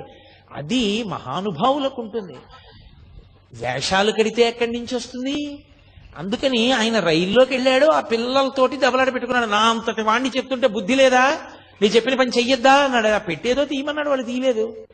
వాళ్ళకి కోపం వచ్చింది. వెంటనే అతను కాలి చెప్పు తీసి ఒళ్ళంతా ముద్దర్లు పడేటట్టు కొట్టాడు. అయిపోయిందా అహంకారం? ఇప్పుడు నేను ఫలానా అన్నాడు ఎక్కువ అంటాడు. అయిపోయిందా నీ గౌరవం? ఒకవేళ నువ్వు ఎవరో తెలుసు అని వెళ్ళి నించున్నాడు. వెళ్ళి నించుంటే రైల్వే స్టేషన్లో ఆ రోజున నేను రైలు ఎక్కినప్పుడు ఏమైందో నీకు తెలిసిందా అని అడిగాడు. ఎంత విచిత్రమైన ప్రశ్న చూడండి. అంటే తనకి అవమానం జరిగిందని ఆయనకి తెలిసిపోయిందేమో. ఏమైంది నాకు తెలీదు అని ఆయన అన్నారనుకోండి, ఏమీ తెలియనట్టే ఉంటాడు. తెలిసింది అన్నారనుకోండి, సంగతి తెలిసిపోయింది కదా. నీ ముఖం మీద ఉమ్మేసి వెళ్ళబట్టే చెప్పులు ఎట్టి కొట్టారు ఒళ్ళంతా. నేను బుద్ధి లేనివాడిని అన్న విషయం నిరూపింపబడింది అక్కడ. నువ్వే గొప్పవాడివని తెలిసిపోయిందని కదా దాని ఉద్దేశ్యం. ఆయన ఏమీ అనలేదు, అలాగే అన్నారు. అతనే అన్నాడు, నీ ముఖం మీద ఉమ్ము వేసి వెళ్ళాను కదా, ఒళ్ళంతా చెప్పులతో కొట్టారు. నీకు ఇంకా నా మీద ప్రతీకార భావన ఉందా ఉమ్మేశానని? ఎవరు లేరుగా నా చుట్టూ, నా మీద నువ్వు ఉమ్ములేయి అన్నాడు. చుట్టూ ఎవరూ లేరు కాబట్టి అది మీరు ఒక సందర్భంగా తీసుకోకండి. నేను మీతో మనవి చేసేది అదే. మనుష్యులు అహంకారంతో ఉన్నప్పుడు ఉండేటటువంటి లక్షణాలు ఎలా ఉంటాయో, ఎప్పుడూ ఒక్కలా ఉండగలిగినటువంటి స్థితప్రజ్ఞుడు ఎలా ఉంటాడో, రమణుల జీవితంలో ఎన్ని సందర్భాలు, నేను ఎక్కడ చెప్పను, కొన్ని సంవత్సరాలు ప్రసంగం చేయాలి నేను ప్రతిదాన్ని విశ్లేషించడం మొదలు పెడితే. కాబట్టి ఆయన ఏమీ అనలేదు, ఊరుకున్నారు. ఊరుకుంటే అన్నాడు, మళ్ళీ అంతలో అహంకారం వచ్చింది. పూర్వస్థాయి తనకు ఉండాలి. అందుకని పద విరూపాక్ష గుహలో కూర్చుందాం, నీకు నేను ఇవాళ ఒక కొత్తది యోగ విద్య ఒకటి నేర్పుతాను పద అన్నాడు. ఆయన ఏమీ అనలేదు. ఆయన ముందు నడుస్తున్నాడు, ఈయన వెనకాల నడిచాడు. ఈయన కూర్చున్నారు, ఆయన కూర్చున్నాడు. కూర్చున్న తర్వాత అన్నాడు, ఇప్పుడు నేను నీకు యోగ విద్య నేర్పుతానన్నాను కాదు, ఊపిరి ఇలా తీయి అన్నాడు. ఆయన మామూలుగానే ఇలా చూస్తూ తీసుకుంటున్నారు, ఆయన ఏమీ చేయలేదు. అదే చెప్పాను, అలా ఊపిరి బిగబట్టడం, ఊపిరి వదలడం చేయకూడదని. అంటే ఏమిటి, వినేవాళ్ళకి చూసేవాళ్ళకి మళ్ళీ తనొచ్చినా సరే భయపడిపోయి ఆయనే గొప్పవాడు, నా గురువు అని రమణులు తనకి వశపడ్డారని తెలుసుకోవాలని. మళ్ళీ ఏదో అల్లరి చేస్తున్నాడు, ఇది ప్రశాంతంగా ఉండనివ్వట్లేదని పళనిస్వామి వాళ్ళు 10 మంది వచ్చారు. వాళ్ళని చూసి అన్నాడు, బుద్ధుందా లేదా, పెద్దవాళ్ళం ఏదో మాట్లాడుకుంటున్నాం ఇక్కడ, మీరెందుకు బయటికి పోండి అన్నాడు. ఎంత అహంకారం అండి అది! ఎన్ని వింటే పోతుంది, అది పరిశీలనం చేత పోతుంది, కానీ తనని తాను ఉద్ధరించుకోవాలనే ప్రయత్నం చేత పోతుంది తప్ప ఇంత వాణ్ణి అనుకోవడం మొదలు పెడితే దానికి అంతే ఏమైనా ఉంటుందా? ఎవరినైనా అధిక్షేపించి మాట్లాడటమే. అయిపోయింది, వెళ్ళిపోయాడు. వెళ్ళిపోయి మర్నాడు పొద్దున్న ఓ చుట్ట ఒకటి తీసి నోట్లో పెట్టుకుని విప్పట్రా, చుట్ట వెలిగించుకోవాలన్నాడు పళనిస్వామిని పిలిచి. ఆయన స్వామి ఏమిటి, చుట్ట ఏమిటి, కాల్చుకోవడం ఏమిటి, అరుణాచలం కొండ మీద ఏమిటది, ఓ చండ్రకర్రకి నిప్పంటించి పట్టుకెళ్ళాడు ఆయన. ఇంత నిప్పట్టుకొచ్చాడు చుట్ట వెలిగించుకోవడానికి అన్నాడు. మీరు పెద్దవాళ్ళు కదా, పెద్దదే ఉండాలి ఏదైనా, అందుకని పెద్ద నిప్పట్టుకొచ్చానన్నాడు. ఇంకొకరిని పిలిచాడు, నేను మొహం కడుక్కోవాలి, కర్ర పుల్ల పట్టరా అన్నాడు. ఆయన ఓ చెట్టు కొమ్మ నరికి లాక్కొచ్చాడు. కొమ్మట్టుకొచ్చావు ఎందుకన్నాడు, పెద్దవాళ్ళు కదా మీరు, పెద్ద కొమ్మే ఉండాలి పళ్ళు తోముకోవడానికని కొమ్మ తెచ్చానన్నారు. అంటే మీరు ఒకటి గమనించాలి, ఇది వినడానికి చాలా సంతోషంగా ఉంది. మీరు చూడండి, ఇప్పుడు నేను ఇది చెప్తున్నప్పుడు వెంటనే మీరు సంతోషంగా ఓ చిన్న నవ్వు నవ్వుతారు. ఎందుకని అంటే, మంచి భలేవాడు అడిగిన దానికి భలే చెప్పాడురా అని. అంటే మనకి మూడో వ్యక్తిగా స్పందించడం అలవాటు. ఆయన అలాంటి వాడిని ఓ నిర్ణయం, వాడికి భలే దెబ్బ కొట్టారా అని మనదో నిర్ణయం. కాబట్టి మనం ఓ చిన్న నవ్వు, ఏమీ లేకుండా ఉదాసీనంగా కూర్చున్నవాడు ఎవరైనా ఉన్నాడు అనుకోండి, వాడు శ్రోతలలో కొంత పరిణితికి వెళ్ళిపోయిన వాడిని గుర్తు. ఎందుకు వచ్చింది అది? రమణులు చూడు చక్కగా ఎందుకు వచ్చిన అల్లర్లు ఈ అహంకారంతో. ఈయన అండము బాగుంది, వాళ్ళ అండము బాగుంది, ఇద్దరూ పాడవుతున్న వాళ్లేగా. రమణుల చుట్టూ చేరి ఎవరు మాత్రం ఏం నేర్చుకుంటున్నారో ఆయన్ని చూసి అన్న భావన కలిగిందనుకోండి, అప్పుడు ప్రతిస్పందన ఉండదు. అన్న భావనతో ఊరుకుంటారంటే పరిశీలనము జరిగిందని గుర్తు. అక్కడ ఒక్క సంఘటనలో అన్ని విషయాలు చూపిస్తారు. సరే కొంతకాలం అయింది, ఇక్కడ నన్ను ఎవరూ లక్ష్య పెట్టట్లేదన్నాడు, మళ్ళీ వెళ్ళిపోయాడు, మళ్ళీ వచ్చాడు, దిగంబరంగా వచ్చాడు. ఈసారి వచ్చి నేను దేహాభిమానం అంతా పోయింది నాకు, అందుకని నేను గోచీ కూడా పెట్టుకోవట్లేదు అన్నాడు. అంటే ఆయన గోచీ పెట్టుకున్నారు కాబట్టి అంతకన్నా గొప్పవాడని మళ్ళీ. ఇదో విచిత్రం లోకంలో ఎలా ఉంటుందంటే, ఒక్కొక్కడు అసలు నేను ఏమీ పట్టించుకోనండి అని చాలా గొప్పగా చెప్పుకుంటుంటాడు. ఏమీ పట్టించుకోకపోతే నువ్వు అది ఎందుకు చెప్పుకోను? నేనేమీ పట్టించుకోనన్నది ఎందుకు పట్టుకుంది నేను? అది పట్టుకోకూడదు కదా, నువ్వు నిర్లిప్తంగా ఉండాలి. నేనండి ఏమీ పట్టించుకోనమండి అని ఎంతో గొప్పగా చెప్తాడు దాన్ని తీసుకొచ్చి. లేకపోతే నాకు చాలా కోపం ఉండోయ్ అంటాడు. ఏడు అది అనా ఐశ్వర్యమా? సిగ్గుపడాలి నాకు చాలా కోపం ఉండోయ్ అని చెప్పడానికి. అది చెప్పుకోవడం కూడా ఏమిటి 10 మందిలోకి వచ్చి. అది రకరకాలుగా ఉంటుంది. నేను బట్ట కూడా కట్టుకోవట్లేదు, నాకు ఇప్పుడు దేహాభిమానం పూర్తిగా పోయింది అన్నాడు. పరమ అసభ్యంగా ప్రవర్తించాడు రమణ మహర్షి ఎదుట.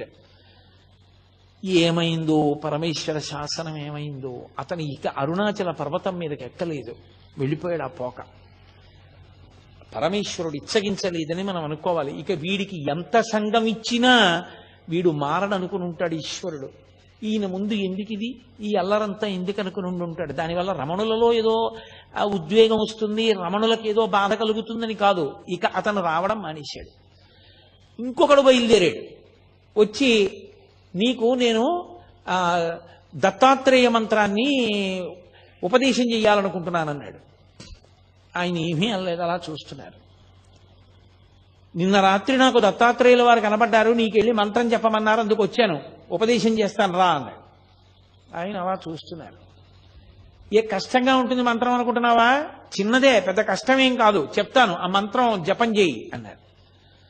ఆయన అన్నారు, ఇంకా వింటలేదు, రా రా రా అంటున్నాడని. ఆయన అన్నారు, మీకు కనపడి ఉపదేశం చెయ్యమన్న దత్తాత్రేయుల వారు నాకు కనపడి ఉపదేశం పుచ్చుకోమంటే పుచ్చుకుంటానన్నారు. అతనికి ఎక్కడలేని కోపం వచ్చేసింది. అంటే నేను దత్తాత్రేయుల వారు చెప్పకుండా వచ్చాను అనుకుంటున్నావా? చేయించుకుంటావా చేయించుకోవా ఉపదేశం అన్నాడు. ఆయన ఏమీ మాట్లాడలేదు.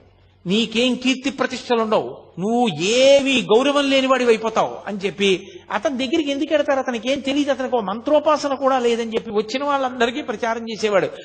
సూర్యబింబానికి ఒక అరిచెయ్యి అడ్డు పెడితే దాని యొక్క తేజస్సుని ఆపగలమా? ఆయన అన్నిటినీ దాటిపోయిన మహానుభావుడు. మంత్రోపాసన ఎవరు తీసుకుంటారు? ఆయన స్థాయిని పొందడానికి మంత్రోపాసన ఒక సాధనం. ఆ స్థాయికి వెళ్ళిపోయిన వాడికి ఇక మంత్రోపాసన ఏమిటి? కడుపు నిండిన వాడికి అన్నం ఏమిటి? దాహం తీరిన వాడికి మంచినీళ్ళు ఏమిటి? నిద్ర లేచిన వాడికి మళ్ళీ నిద్ర ఏమిటి? అది అవగతం లేకుండా, దాని మీద అవగాహన లేకుండా మేము గొప్పవాళ్ళం అనిపించుకోవాలని తాపత్రయంతో వచ్చి అక్కడికి చేరిన వాళ్ళు అన్నీ విడిచిపెట్టేశామన్న పేరుతో ఎంతమంది ఉన్నారో చూడండి. ఇంతమందిని తట్టుకున్నారు. ఒక 100 మంది తాగి వచ్చారు రోజు. వచ్చి మేము ఎక్కడో దక్షిణ దేశంలో ఉంటాం, అగస్త్య మహర్షి గుహలోకి వస్తుంటారు, అక్కడికి మిమ్మల్ని తీసుకురమ్మన్నారు, అందుకని చెప్పి నిన్ను తీసుకెళ్ళడానికి వచ్చాను, లే నిన్ను ఎత్తుకుపోతాం ఇక్కడి నుంచి అన్నారు. ఏమిటి ఆయన ఏమీ ప్రతిస్పందన లేదు, అలా చూస్తున్నారు. పళనిస్వామి వాళ్ళు అందరూ చుట్టూ కూర్చుని ఉన్నారు. వాళ్ళందరూ ఒక్కసారి బుద్ధుందా లేదా అని తిరగబడేసరికి 100 కూడా పలాయనం చిత్తగించారు. ఎంత మందితో ఎన్ని ఇబ్బందులు! మన దృష్టికోణంలో అయితే ఇవన్నీ ఇబ్బందులు. భగవాన్ రమణుల దృష్టికోణం అయితే లోకం యొక్క పోకడ. ఆ స్థాయికి చేరకపోతే అలా ఉంటుంది. మీరు చూడండి, లోకంలో ఒక స్థితి ఉంటుంది. అమ్మ కడుపున పుట్టినటువంటి పిల్లే అమ్మ అన్నం తింటోంది అనుకోండి, అది కొత్తగా ఎవరో బంధువుల ఇంటికి వచ్చింది. అమ్మ దానికి కడుపు నిండా అన్నం పెట్టి కూర్చోబెట్టి టీవీ చూడవే అని ఏదో బొమ్మలు కనపడేటటువంటిది పెట్టి చూడమంది. అమ్మ అన్నం తింటోంది, 4 ముద్దలు తినలేదు. ఇది వచ్చేసి, అమ్మ నువ్వు వచ్చేయి, అమ్మ నువ్వు వచ్చేయి, అమ్మ నువ్వు తొందరగా తినేసి వచ్చేయి, తొందరగా తినేసి వచ్చేయి అని తల్లిని పీకు తినేసి తల్లి తొడక్కి కూర్చుంటుంది. దాని పోరు పడలేక అమ్మ గబగబా తినేసి వెళ్ళిపోతుంది. ఈ పిల్లే అమ్మని అన్నం తినివ్వకుండా చేసింది. చాలా మంది పిల్లలు చూడండి, తల్లులకు బాగా తెలుస్తుంది. తల్లి అన్నం తింటున్నప్పుడే వాళ్ళకి మరుగుదొడ్డి అవసరం వస్తుంది. అమ్మ అన్నించుంటారు అంతే. ఆ తల్లి గవ్వ చేయి కడుక్కుని పాపం వెళ్ళి వాళ్ళ అవసరం తీర్చి మళ్ళీ వస్తుంది. ఏం చేయిస్తుంది? ఏదో మళ్ళీ కొంచెం తిని ఆ కడుపు నిండిపోయింది అనిపించుకుంటారు. కొడుతుందా పిల్లల్ని? అసహించుకుంటుందా? ఏంట్రా ఇంత యుక్తాయుక్త విచక్షణ లేకుండా ఈ పిల్లలు ఎప్పటికి పెద్దవాళ్ళు అవుతారా? ఏంట్రా అన్నం కూడా తిన్నవారు, దిక్కుమాల సంతానం సంతానం సంతానం అని ఏడిచానంటుందా? పరిపక్వత వచ్చిందనుకోండి, వాడే అమ్మ దా అని చెయ్యి పట్టుకుని తీసుకెళ్ళి, మా అమ్మ చిన్నప్పుడు పప్పు అన్నం బాగా మెత్తగా నలిపి చారు పోసి నెయ్యేసి మా అమ్మ నోట్లో పెడితే ఎంత బాగుండేదో. ఇప్పుడు మా అమ్మ పెద్దదైపోయింది, అంత గట్టిగా నలుపుకుని కలుపుకోలేదు. అమ్మ నేను కలిపి పెడతానుండని వేడి అన్నంలో పప్పు వేసి నెయ్యేసి మెత్తగా కలిపి చారు పోసి, అమ్మ మెత్తగా ఉంది, నీకు ఇలా ఇష్టం కదా, అమ్మ నువ్వు తిను అని అమ్మ చేతికి సరిగ్గా పట్టుకోదేమో, నీకు చెయ్యి వణుకుతుంది, ఇదిగో ఈ చెంచాతో తిను అని చెంచా కూడా వేసి, అమ్మ చెంచాతో ఇలా ఇలా అంటూ కింద పడేసుకుంటా, అమ్మ నేను పెడతానుండు అని చెంచాతో తీసి అమ్మ నోట్లో పెడతాడు. ఒకనాడు అమ్మ అన్నం తింటుంటే మరుగుదొడ్డికి అవసరం వస్తోందని అమ్మని తినకుండా చేసిన పిల్లాడే పరిపక్వత వస్తే కలుపుకోలేని అమ్మకి చారు బువ్వ కలిపి నోట్లో పెట్టాడు. ఇది తల్లికి తెలుసు, తల్లిది పరిణతి, తల్లిది ప్రేమ. ఆ ప్రేమ చేత క్షమిస్తుంది తప్ప మనమందరం అంటాం నా కూతురి మీద నాకు ప్రేమ, అందుకని ఏమే సమయానికి అంటారు మీరు దాన్ని అన్నం తిన్నవరా ఏమి అంటే నా కూతురి మీద నాకు ప్రేమ. నాన్నగారండి దాన్ని ఏమనకండి పర్వాలేదు నేను మళ్ళీ తింటాను కదా అంటుంది. కానీ నేను ఎక్కువ దెబ్బలాడాను అనుకోండి, నా మనవన్నో మనవరాలనో నా కూతురు తట్టుకోలేదు. అంటే నాకు మనవలు ఉన్నారనుకుంటున్నారేమో, లోకం పోకడ చూసి నేను నా తాతగా నా స్థానాన్ని నేను ఊహ చేస్తూ ఉంటాను. నేను తొందరపడకూడదు సుమా, ఇలా ఉంటుంది తల్లి స్థానం అని. కాబట్టి తల్లి ప్రేమ ఉంది కాబట్టి కదా వాడు పరిపక్వత పొందాడు. తల్లికి ఆ ప్రేమ లేదనుకోండి, అన్నం తినే వేళటికే పిలుస్తావురా అని చెప్పి రోజూ కొట్టేసింది అనుకోండి వాడిని, వాడు ఏమైపోయి ఉండేవాడు? వాడు జ్ఞాని లక్షణం పరిపక్వత లేని పిల్లల వంక చూసినటువంటి కన్న తల్లిని చూసినట్టు చూస్తారు తప్ప కష్టాన్ని భరించిన వాళ్ళలా వాళ్ళు చూడరు. వీడు ఇలా ప్రవర్తించాడు, నేను ఎలాగో అలా భరించానని వాళ్ళు అనుకోరు. పరిపక్వత పొందలేదు, ఆ స్థాయి రాలేదు. పరమేశ్వరుడు అనుగ్రహించాలి. ఇటువంటి వ్యగ్రతలకి ద్వంద్వములకు లోను కాకుండుగాక, ప్రశాంతముగా ఉండుగాక అని నేను ఇందాక చెప్పానే. సినిమా చూస్తూ మనం పోలీస్ స్టేషన్కి ఎలా వెళ్ళాము అలా చూస్తూ ఉంటారు వాళ్ళు. అది అలా ప్రతిస్పందన లేకుండా పరిపూర్ణ ప్రేమతో అపరాధాలని మన్నించేస్తారు. కాబట్టే మళ్ళీ ఎప్పుడూ ఎక్కడా దాని గురించి చెప్పరు. ఏ తల్లి అయినా పెరిగిన ఏ పిల్లల గురించి అయినా, వీడు చిన్నప్పుడు ఇలా నన్ను ఇబ్బంది పెట్టేవాడిని కానీ, లేకపోతే చిన్నప్పుడు వీడికి జ్వరం వస్తే నేను అన్నం మానేశానని కానీ ఏ తల్లి అయినా చెప్తుందా? చెప్పదు. అదేమిటి ఆ చేయడం నా కర్తవ్యం, నా అదృష్టం తల్లిగా అంటుంది తప్ప అది తన గొప్ప అనుకోదు. ఒక జ్ఞాని యొక్క స్థితి అంతే, అలాగే ఉంటుంది. ఈ మిడిమిడి పోకడంతా ఎక్కడుంటుందంటే ఈ మధ్యలో ఉన్న వాళ్ళ దగ్గరే ఉంటుంది. నేనేదో ఉద్ధరించేశాను, నేనేదో గొప్పవాడిని, వాడు నా చేత ఉద్ధరింపబడ్డాడు, వాడు నా మాట వినద్దా, వీడు నా మాట వినకుండా పోయాడు, వాడి మీదేదో కక్ష, వీడి మీదేదో ప్రేమ, ఇవన్నీ ఇంకా పరిపక్వత రానంతసేపే తప్ప అది వచ్చిన తరువాత లోకమంతటి పట్ల దయయే తప్ప ఇంకొక భావన ఉండదు. ఒకరితో సంగం ఉండదు, ఒకరితో ప్రీతి ఉండదు, ఒకరి పట్ల అప్రీతి ఉండదు. వీళ్ళు మా అమ్మ అందుకని ఏదో ప్రేమ, వీళ్ళు మా అమ్మ కాదు అందుకని వాళ్ళ మీద తక్కువ భావన, అలా ఏం ఉండవు. అన్నీ ఈశ్వరుడే. అందుకే స్వయంగా అలగమ్మ గారే వచ్చారు. ఒకసారి తిరుపతి వెళ్ళి అలగమ్మ గారు వచ్చారు. పాపం ఆవిడ ప్రారంధ కర్మ కష్టాలన్నీ అలగమ్మ గారికే వచ్చాయి. ఆ పెద్ద కొడుకు నాగస్వామి శరీరం వదిలిపెట్టేశాడు. ఆ చిన్నవాడు పాపం, ఆ పిల్లవాడు ఆ మూడో సంతానం, రెండోవాడు వెంకటరామన్ రమణ మహర్షి, మూడో పిల్లవాడు ఆ నాగసుందరం. ఆయన ఏదో ఒక దేవాలయంలో గుమాస్తాగా చేరి ఉన్న ఇల్లు కూడా అమ్మేసుకున్నారు. ఆ పిల్లవాడు కష్టపడి ఆ ఇంటినంతటినీ పోషిస్తుండేవాడు. ఏదో ఆవిడ తిరుపతి క్షేత్రానికి వచ్చి స్వామి దర్శనం చేసుకుని దగ్గర కదా అని అరుణాచలం వెళ్ళి ఈ పిల్లవాడిని చూసింది. చూసి ఎంతో ఏడిచింది. మొట్టమొదటిసారి వెళ్ళినప్పుడు ఎంత ఏడ్చిందో 2 రోజులు కొడుకుని వచ్చి. మన చిత్రం ఏమిటో తెలుసా, పినతండ్రి కూడా గుర్తుపట్టలేదు. కానీ పెద్ద పెద్ద గోళ్లు పెరిగిపోయి ధూళిధూసరమైన శరీరంతో గోచి పెట్టుకుని ఒక బండ మీద వెల్లకిలా పడుకుని ఉన్నారు. అలగమ్మ గారు వెళ్ళేటప్పటికి రమణ మహర్షి చూడగానే గుర్తుపట్టింది అలగమ్మ గారు. ఎంత ఏడ్చిందో, అంత తల కొట్టుకుంటున్నా ఏడుస్తున్న స్వామి మాత్రం పరమ ఉదాసీనంగా అలాగే ఉన్నారు. ఏ ప్రకంపనలు లేవు ఆయనలో, ఏ భావస్పందనలు లేవు. చుట్టూ ఉన్న వాళ్ళు అయ్యో అమ్మంటోందంత ఏడుస్తోంది, కనీసం జవాబు చెప్పద్దా అన్నారు. ఆయన నోటితో మాట్లాడితే కదూ, ఓ కాగితం ఇమ్మని దాని మీద వ్రాశారు. కర్త ఎవరి ప్రారబ్ధానుసారం వారిని ఆడిస్తూ ఉంటాడు. మనం కావాలనుకున్నవి జరగాలని లేదు, జరగాలనుకున్న వాటిని మనం ఆపలేము. కాబట్టి ఏది ఎలా జరుగుతుందో దానిని అంగీకరించడమే సర్వ విధముల శ్రేయస్కరము. అదే మొట్టమొదటి ఉపదేశం. ఆయన జీవితంలో వ్రాతపూర్వకంగా కాని నోటితో కాని చేసిన మొట్టమొదటి ఉపదేశం అదే. కాగితం మీద వ్రాసి అలగమ్మ గారికి ఇచ్చారు. ఇక ఈ పిల్లవాడు రాడు, ఈ పిల్లవాడి యొక్క స్థాయి వేరని ఆమె స్థాయిలో ఆవిడ ఏమనుకుంటారు ఒక తల్లిగా, ఏమిటో కొడుకుని ఇంత కష్టపడ్డాను, పెంచాను, పెద్ద చేశాను, ఇలా అయిపోయాడు అనుకుని పాపం ఆవిడ వెళ్ళిపోయారు. ఆ తరువాతి కాలంలో మళ్ళీ ఆవిడికి ఇంకా జీవితం మీద విరక్తి వచ్చింది. విరక్తి రావడానికి కారణం కూడా భగవంతుడు అందుకే ఒక్కొక్కళ్ళకి ఒక్కొక్కటి ముందే ఇచ్చేస్తాడులా ఉంది. ఆవిడికి దక్షిణామూర్తి స్తోత్రం, వేదాంత స్తోత్రాలంటే ఇష్టం ఉండడం, ఎప్పుడూ వాటిని మననం చేయడం, ఆవిడికి కొన్ని వేల వేదాంత సంబంధమైన పాటలు నోటికొచ్చుట అలగమ్మ గారికి. అవన్నీ పాడుకుంటూ గడిపేవారు. ఆవిడ ప్రారంధం ఏమిటంటే ఆఖరికి ఆ మూడో కొడుకు నాగసుందరంకి పెళ్లి చేశారు. ఆ పెళ్లి చేస్తే పెద్దవాడు అసలు సంతానం లేకుండానే ఆయన శరీరం వదిలేశాడు నవయవ్వనంలో ఉండగా. ఇక మూడోవాడు పెళ్లి చేశారు, ఓ కొడుకు పుట్టాడు, భార్య చనిపోయింది. చనిపోతే పాపం ఆ చిన్న పిల్లవాడిని ఈయనేం పెంచగలడు?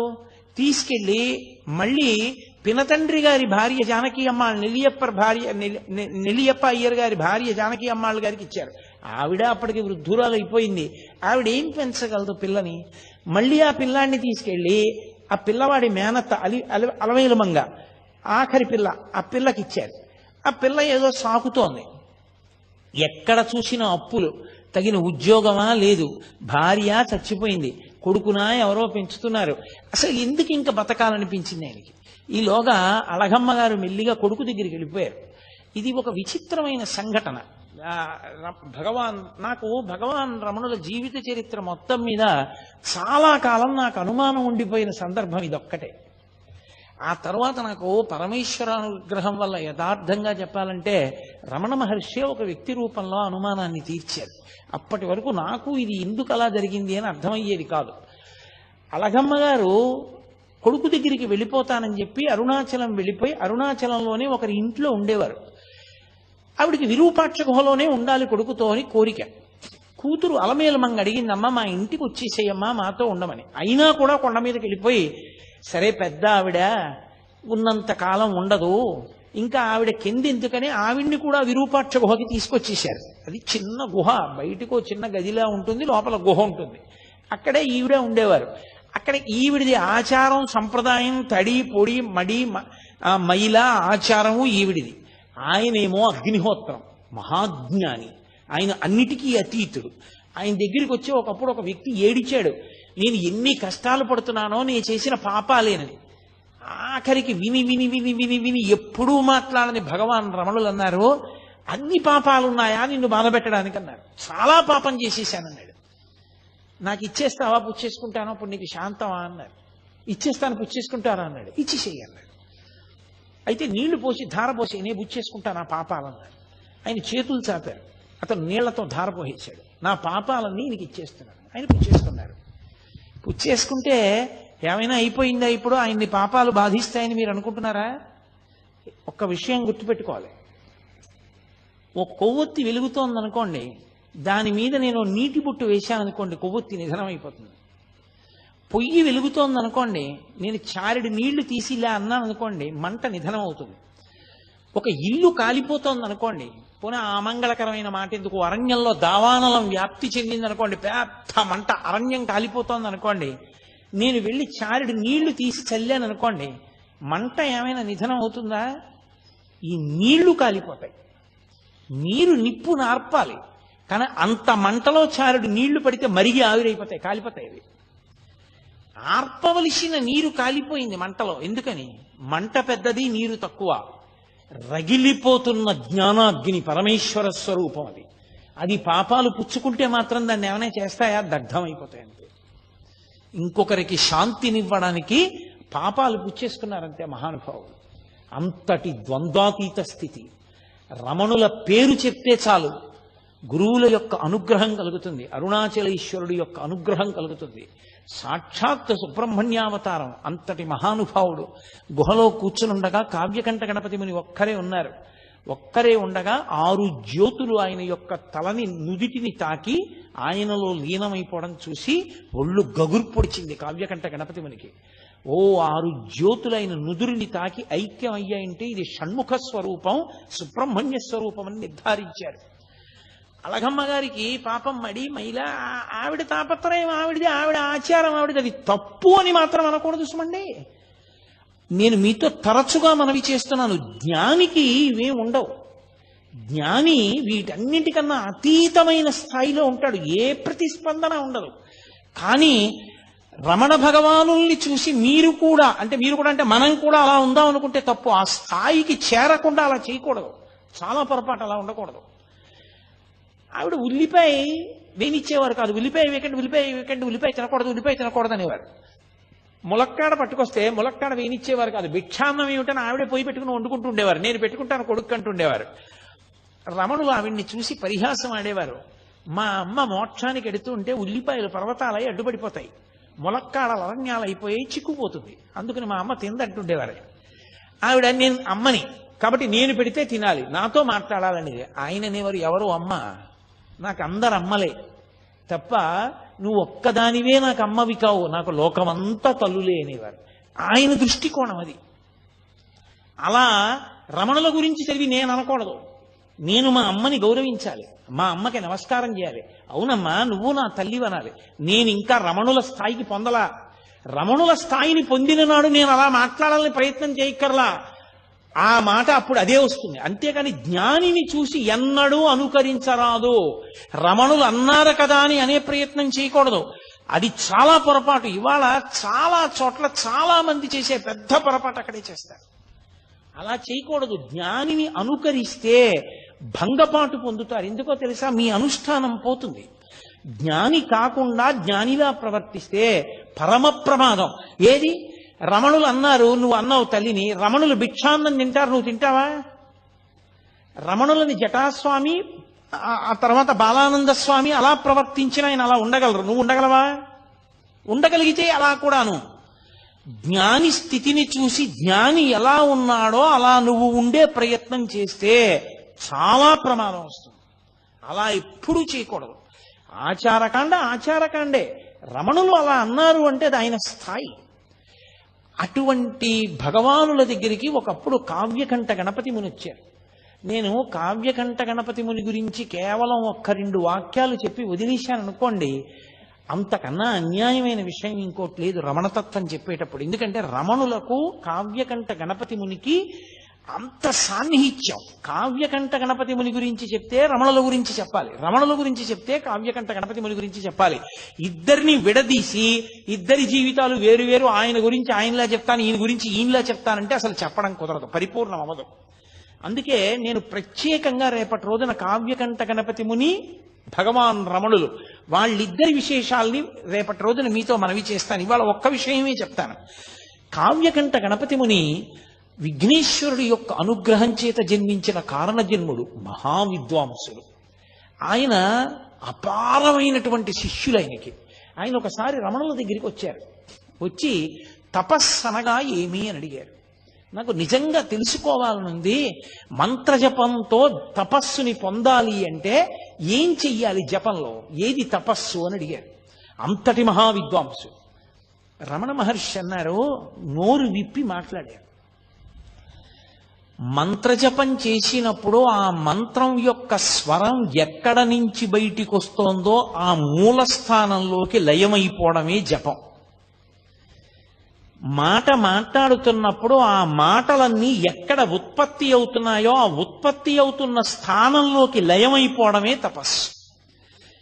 దీనికే తపస్సు అంటారన్నారు. అనగానే వెంటనే సంస్కృతంలో రమణ పంచకం చదివారు కావ్యకంఠ గణపతి ముని. చదివి, మహానుభావ, ఎన్నో గ్రంథాలు చదివాను కానీ ఇలా చెప్పిన వాణ్ణి నేను చూడలేదు. వెంకటరామన్ అని పిలుస్తున్నారు. కాదు, ఈయనకి నేను సరి అయిన పేరు ఇప్పుడు నేను ఉంచుతున్నాను. ఇక ఇవాళ నుంచి ఇన్ని అందరూ రమణ మహర్షి అని పిలవండి. ఈయన రమణ, లోకములను రమింప చేస్తారు కాబట్టి మహర్షి. ఎందుకు మహర్షి అంటున్నానంటే, ఊర్ధ్వరేతస్కుడై, శాపానుగ్రహ సమర్థుడై, ఇంద్రియములను గెలిచినటువంటి వాడై, పరమేశ్వర తత్వాన్ని జీర్ణం చేసుకున్నవాడై, బ్రహ్మమును తెలుసుకుని బ్రహ్మముగా నిలబడినవాడు కాబట్టి త్రికాలవేది కనుక ఈయన్ని మహర్షి అని పిలుస్తున్నాను. భగ, అది ఉన్నవాడు భగవానుడు, పరమేశ్వరుడు అని పిలుస్తాం. భగము అంటే 6 ఉండాలి. ఆ 6 ఐశ్వర్యము, సమగ్రత్వము, ధర్మము, యశస్సు, శ్రియము, జ్ఞానము, వైరాగ్యము. ఈ 7 ఉంటే భగవంతుడు అని పిలుస్తారు. ఈ 7 పుష్కళంగా ఆయన యందు ఉన్నాయి. అపారమైన తపస్సు చేత మహర్షి అయి ఈ 7టిని పరమేశ్వరుడితో సమానంగా పొందారు కనుక ఇక నుండి వీరిని భగవాన్ రమణ మహర్షి అని పిలవండి అన్నారు. కావ్యకంఠ గణపతి ముని పెట్టినటువంటి పేరే భగవాన్ రమణ మహర్షి అన్న పేరు తరువాతి కాలంలో లోకంలో ప్రచారమైంది. అటువంటి రమణులు అరుణాచల పర్వతం మీద తిరుగుతుండగా వారికి కేవలం మనుష్యులతోటి సంబంధం కాదు, మీరు తపోనిష్టాగరిష్ఠులైనటువంటి వారు ఉన్న ప్రదేశాలని పరిశీలనం చేస్తే అక్కడ వారి తపస్సు యొక్క ప్రకంపనల చేత, తప ప్రభావం చేత సమస్త జీవులు వాటి మధ్య ఉన్న వైరాన్ని మరిచిపోతాయి. మరిచిపోయి ఏది దేన్ని చెనకదు. ఆయన స్కందాశ్రమానికి వెళ్ళారు. శిష్యులందరూ కలిసి ఆ పైన నీటి కయ్య, మామిడి చెట్లు అవి ఉన్నాయని అక్కడ చదును చేసి ఓ 2 గదులు ఆయన ధ్యానం చేసుకోవడానికి పర్వత గుహలా ఉండేటటువంటి ఓ గదిని నిర్మాణం చేశారు. నిర్మాణం చేసి ఆయన సుబ్రహ్మణ్యావతారం అని స్కందాశ్రమము అని పేరు పెట్టారు. ఇప్పటికీ చూడొచ్చు, అరుణాచల పర్వతం ఎక్కి చూడొచ్చు స్కందాశ్రమాన్ని. ఆ స్కందాశ్రమంలో ఆయన ఉండే రోజుల్లో ఒక పెద్ద పాము ఒకటి వెడుతోంది. అందరూ భయపడేవారు. ఆయన దాన్ని తేరిపారి చూస్తున్నారు. అది ముందు నడుస్తోంది, రమణులు వెనకాతల నడుస్తున్నారు. కావాలని కాదు, ఆయన మానాన ఆయన వెడుతున్నారు, అది ముందు వెడుతోంది. అది ఒక 2 రాళ్ల మధ్యలోకి వెళ్ళింది. వెళ్ళి కొంచెం ఇరుకున పడినట్టు అనిపించింది దానికి. ఆయన వెనకనే నడుస్తూ దగ్గరగా వచ్చారు. అదొక్కసారి తలెత్తి పడగ విప్పింది. ఆయన దాని కళ్ళల్లోకి అలా చూశారు. అది పడగ వాల్చేసి ఆయన పాదాల దగ్గరికి వచ్చింది. అది అప్పటి నుంచి రమణ మహర్షి శరీరం మీద ఎక్కి తిరిగే ప్రయత్నం చేస్తుండేది. అది ఆయన కాళ్ళు పట్టుకొని కాళ్ళు ఎక్కాలని చూసేది. ఏది? ఒక భయంకరమైన సర్పం. ఆయన దగ్గరకు వస్తే సమస్త ప్రాణులు శాంతి పొందేవి. ఆయన సోఫాలో కూర్చుని ఉండగా ఒక ఆయన 2 చిరుతపులి పిల్లల్ని తీసుకొచ్చాడు. అవి అకస్మాత్తుగా ఎగిరి సోఫా మీదకి ఎక్కితే 2 చిరుతపులి పిల్లలు ఏమవుతాయో అనుకున్నారు. ఆయన రెండిటిని దగ్గరికి తీసుకుని 2 చిరుతపులి పిల్లల మీద చేతులు వేశారు. అవి పిల్లి పిల్లల్లా కళ్ళు మూసుకుని ఆయన తొడ మీద తలలు పెట్టుకు పడుకున్నాయి. దాన్ని ఫోటోలు కూడా తీశారు కొంతమంది ఆ కాలంలో. అవి చాలా అలభ్యం, చాలా కష్టం మీద దొరుకుతాయంటారు. అలాగే కోతులలో తెగలు ఉంటాయి. ఒక తెగకి ఇంకొక తెగకి పడదు. 2 తెగలు దెబ్బలాడుకునేవి. దెబ్బలాడుకుని విపరీతంగా కొట్టుకునేవి. కోతికి కృతజ్ఞత ఎక్కువ. కోతి కృతజ్ఞత ప్రకటించదు.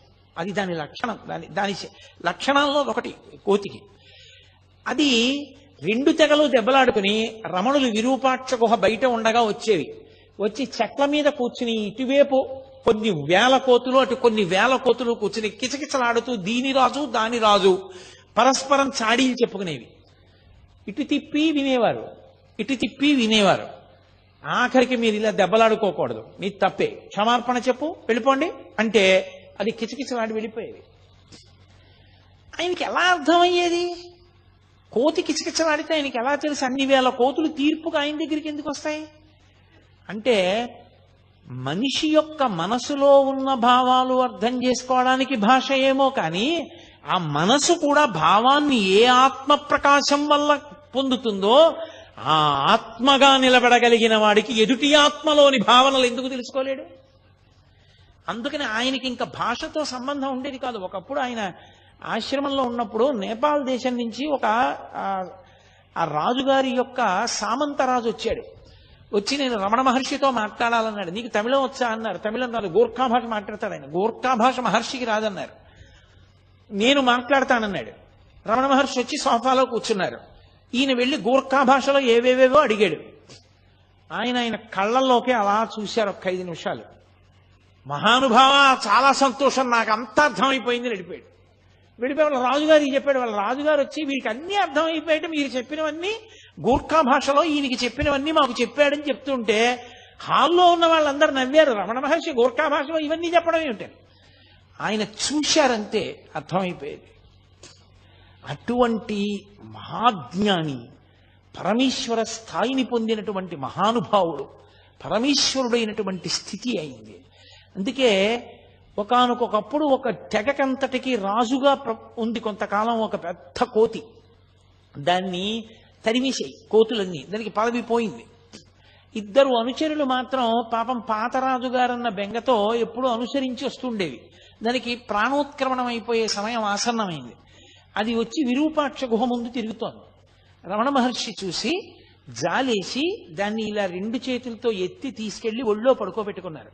దానికి మెడవాలిపై పళ్ళు గిటకరిస్తుంటే దాన్ని ఇటు తొడమించి బరువుకిటు తిప్పుకుంటుంటే దాని పళ్ళు ఆయన శరీరం మీద గీరుకుని మచ్చలు పడ్డాయి. అది ఆయన తొడ మీదే ప్రాణం వదిలింది. ఇది సిద్ధపురుషుడు, అందుకని అరుణాచల పర్వతం మీద తిరిగి ఇది ఇలా శరీరం విడిచిపెట్టింది, దీనికి విభూతి అలంకారం చేసి బొట్టు పెట్టి దీన్ని తీసుకెళ్లి గొయ్యి తీసి కర్పూరం వేసి ఖననం చెయ్యండి అని ఒక సన్యాసిని ఖననం చేయించినట్టు ఖననం చేయించారు.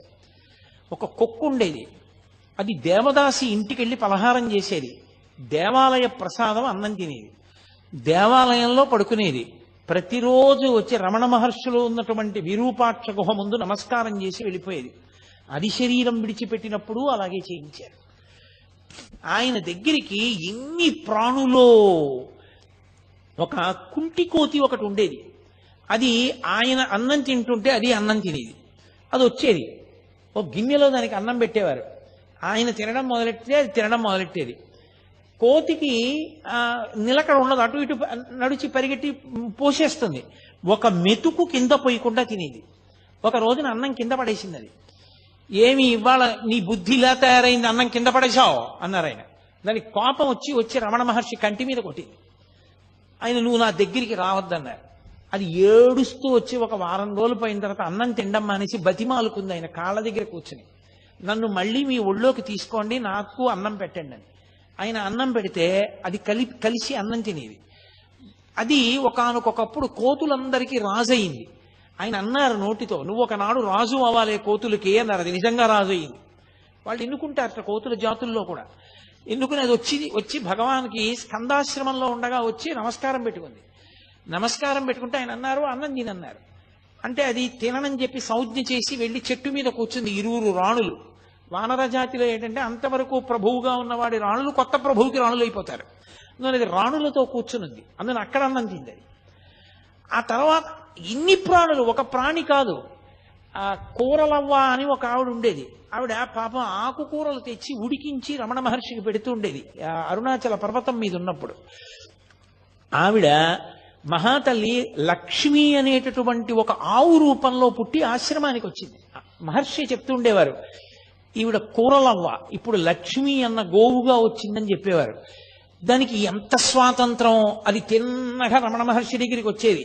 ఆయన కౌపీనం ఒకటే పెట్టుకుని కూర్చుని ఉండేవారు. ఆయన ఒళ్ళంతా నాకేసేది.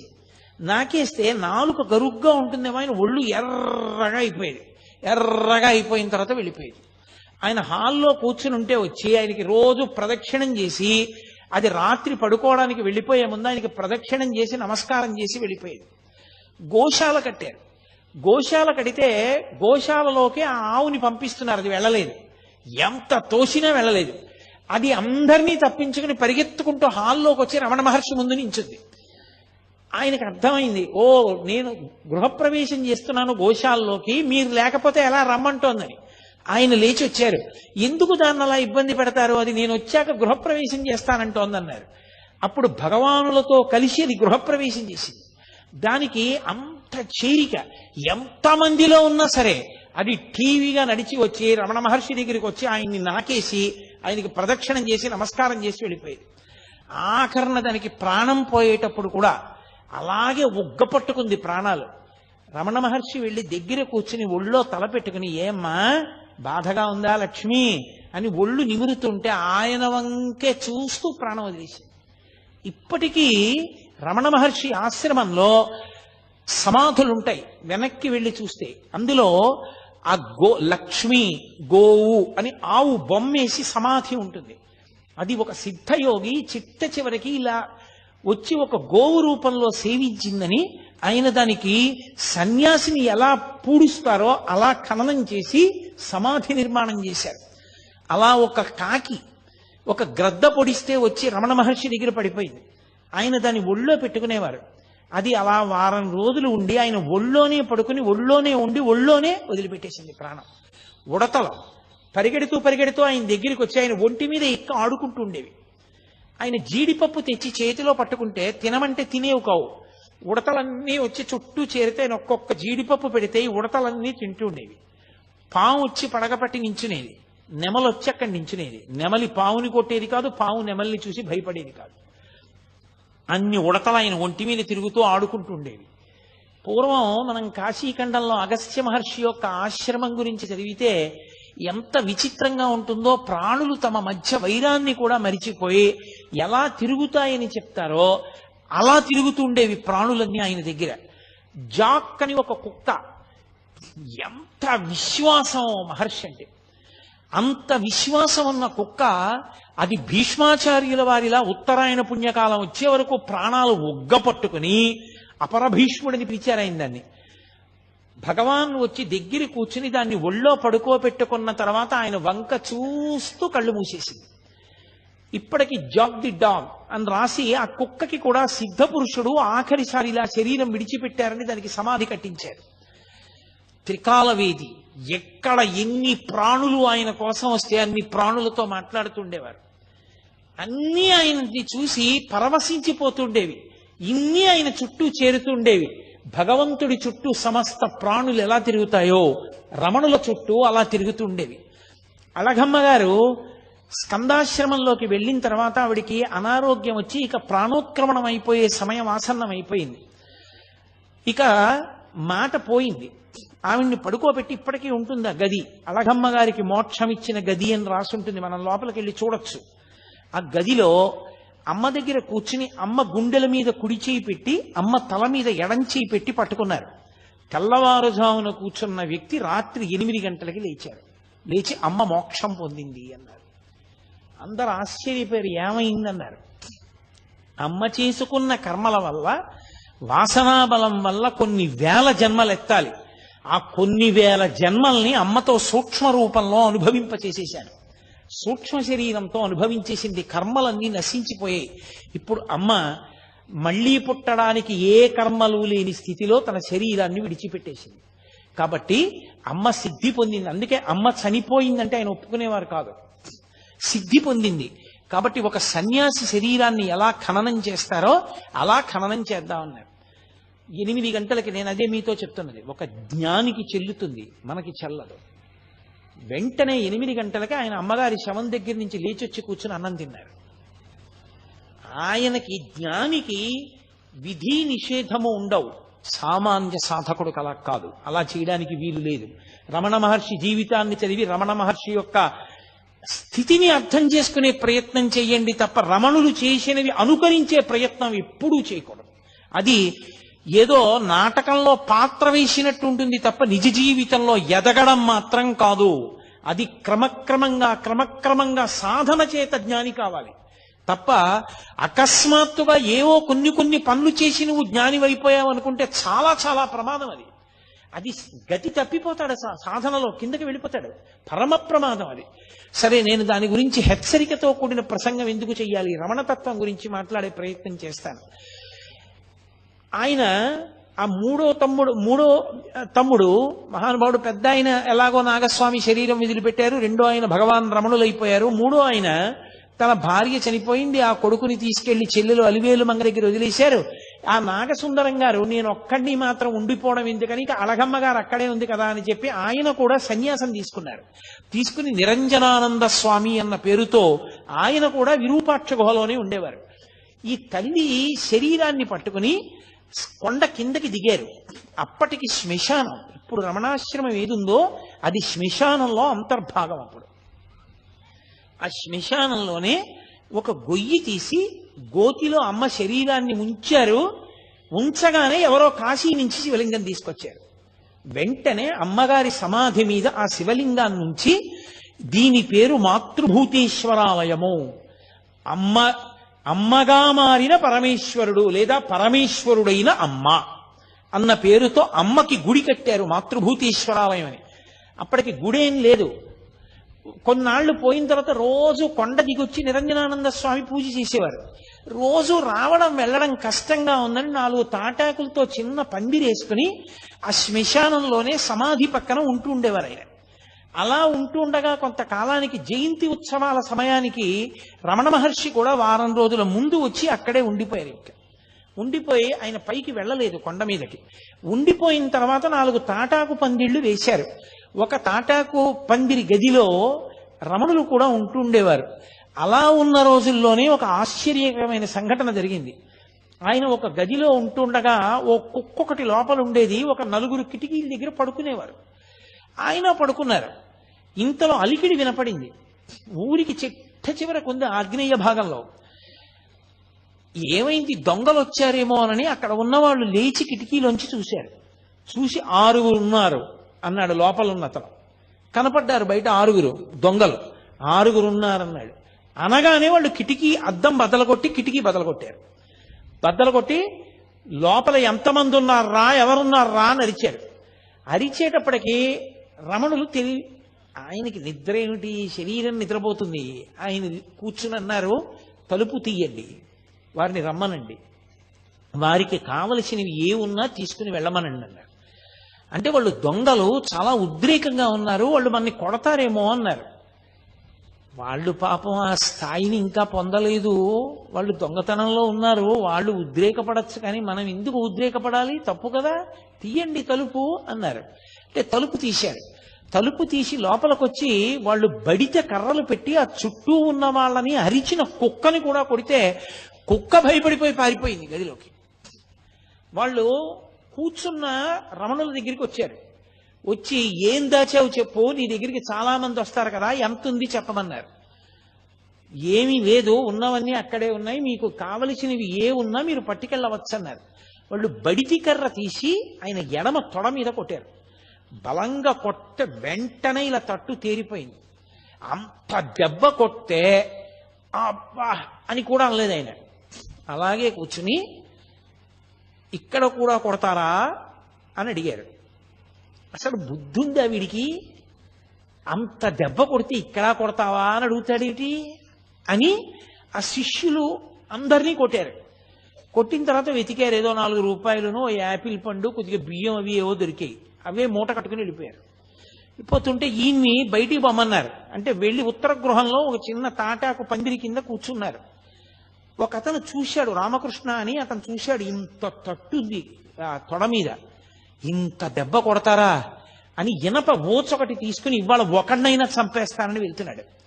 రమణులు పట్టుకుని అన్నారు, అన్నం తింటున్నప్పుడు నాలుక పళ్ళ కింద పడుతుంది ఒక్కొక్కసారి, పళ్ళు నాలుకని కొరికాయని నాలుకది తప్పని నాలుక కోసుకుంటావా, నాలుక సరిగ్గా ఉన్న పళ్ళే కొరికాయని పళ్ళు పీక్కుంటావా, పళ్ళు నావే నాలుక నావే, వాళ్ళు ఈశ్వరుడే నేను ఈశ్వరుడే, ఇంత గొప్ప పూజ నాకెవరు చేస్తారు, ఎంత మంచి పూజ చేశారు.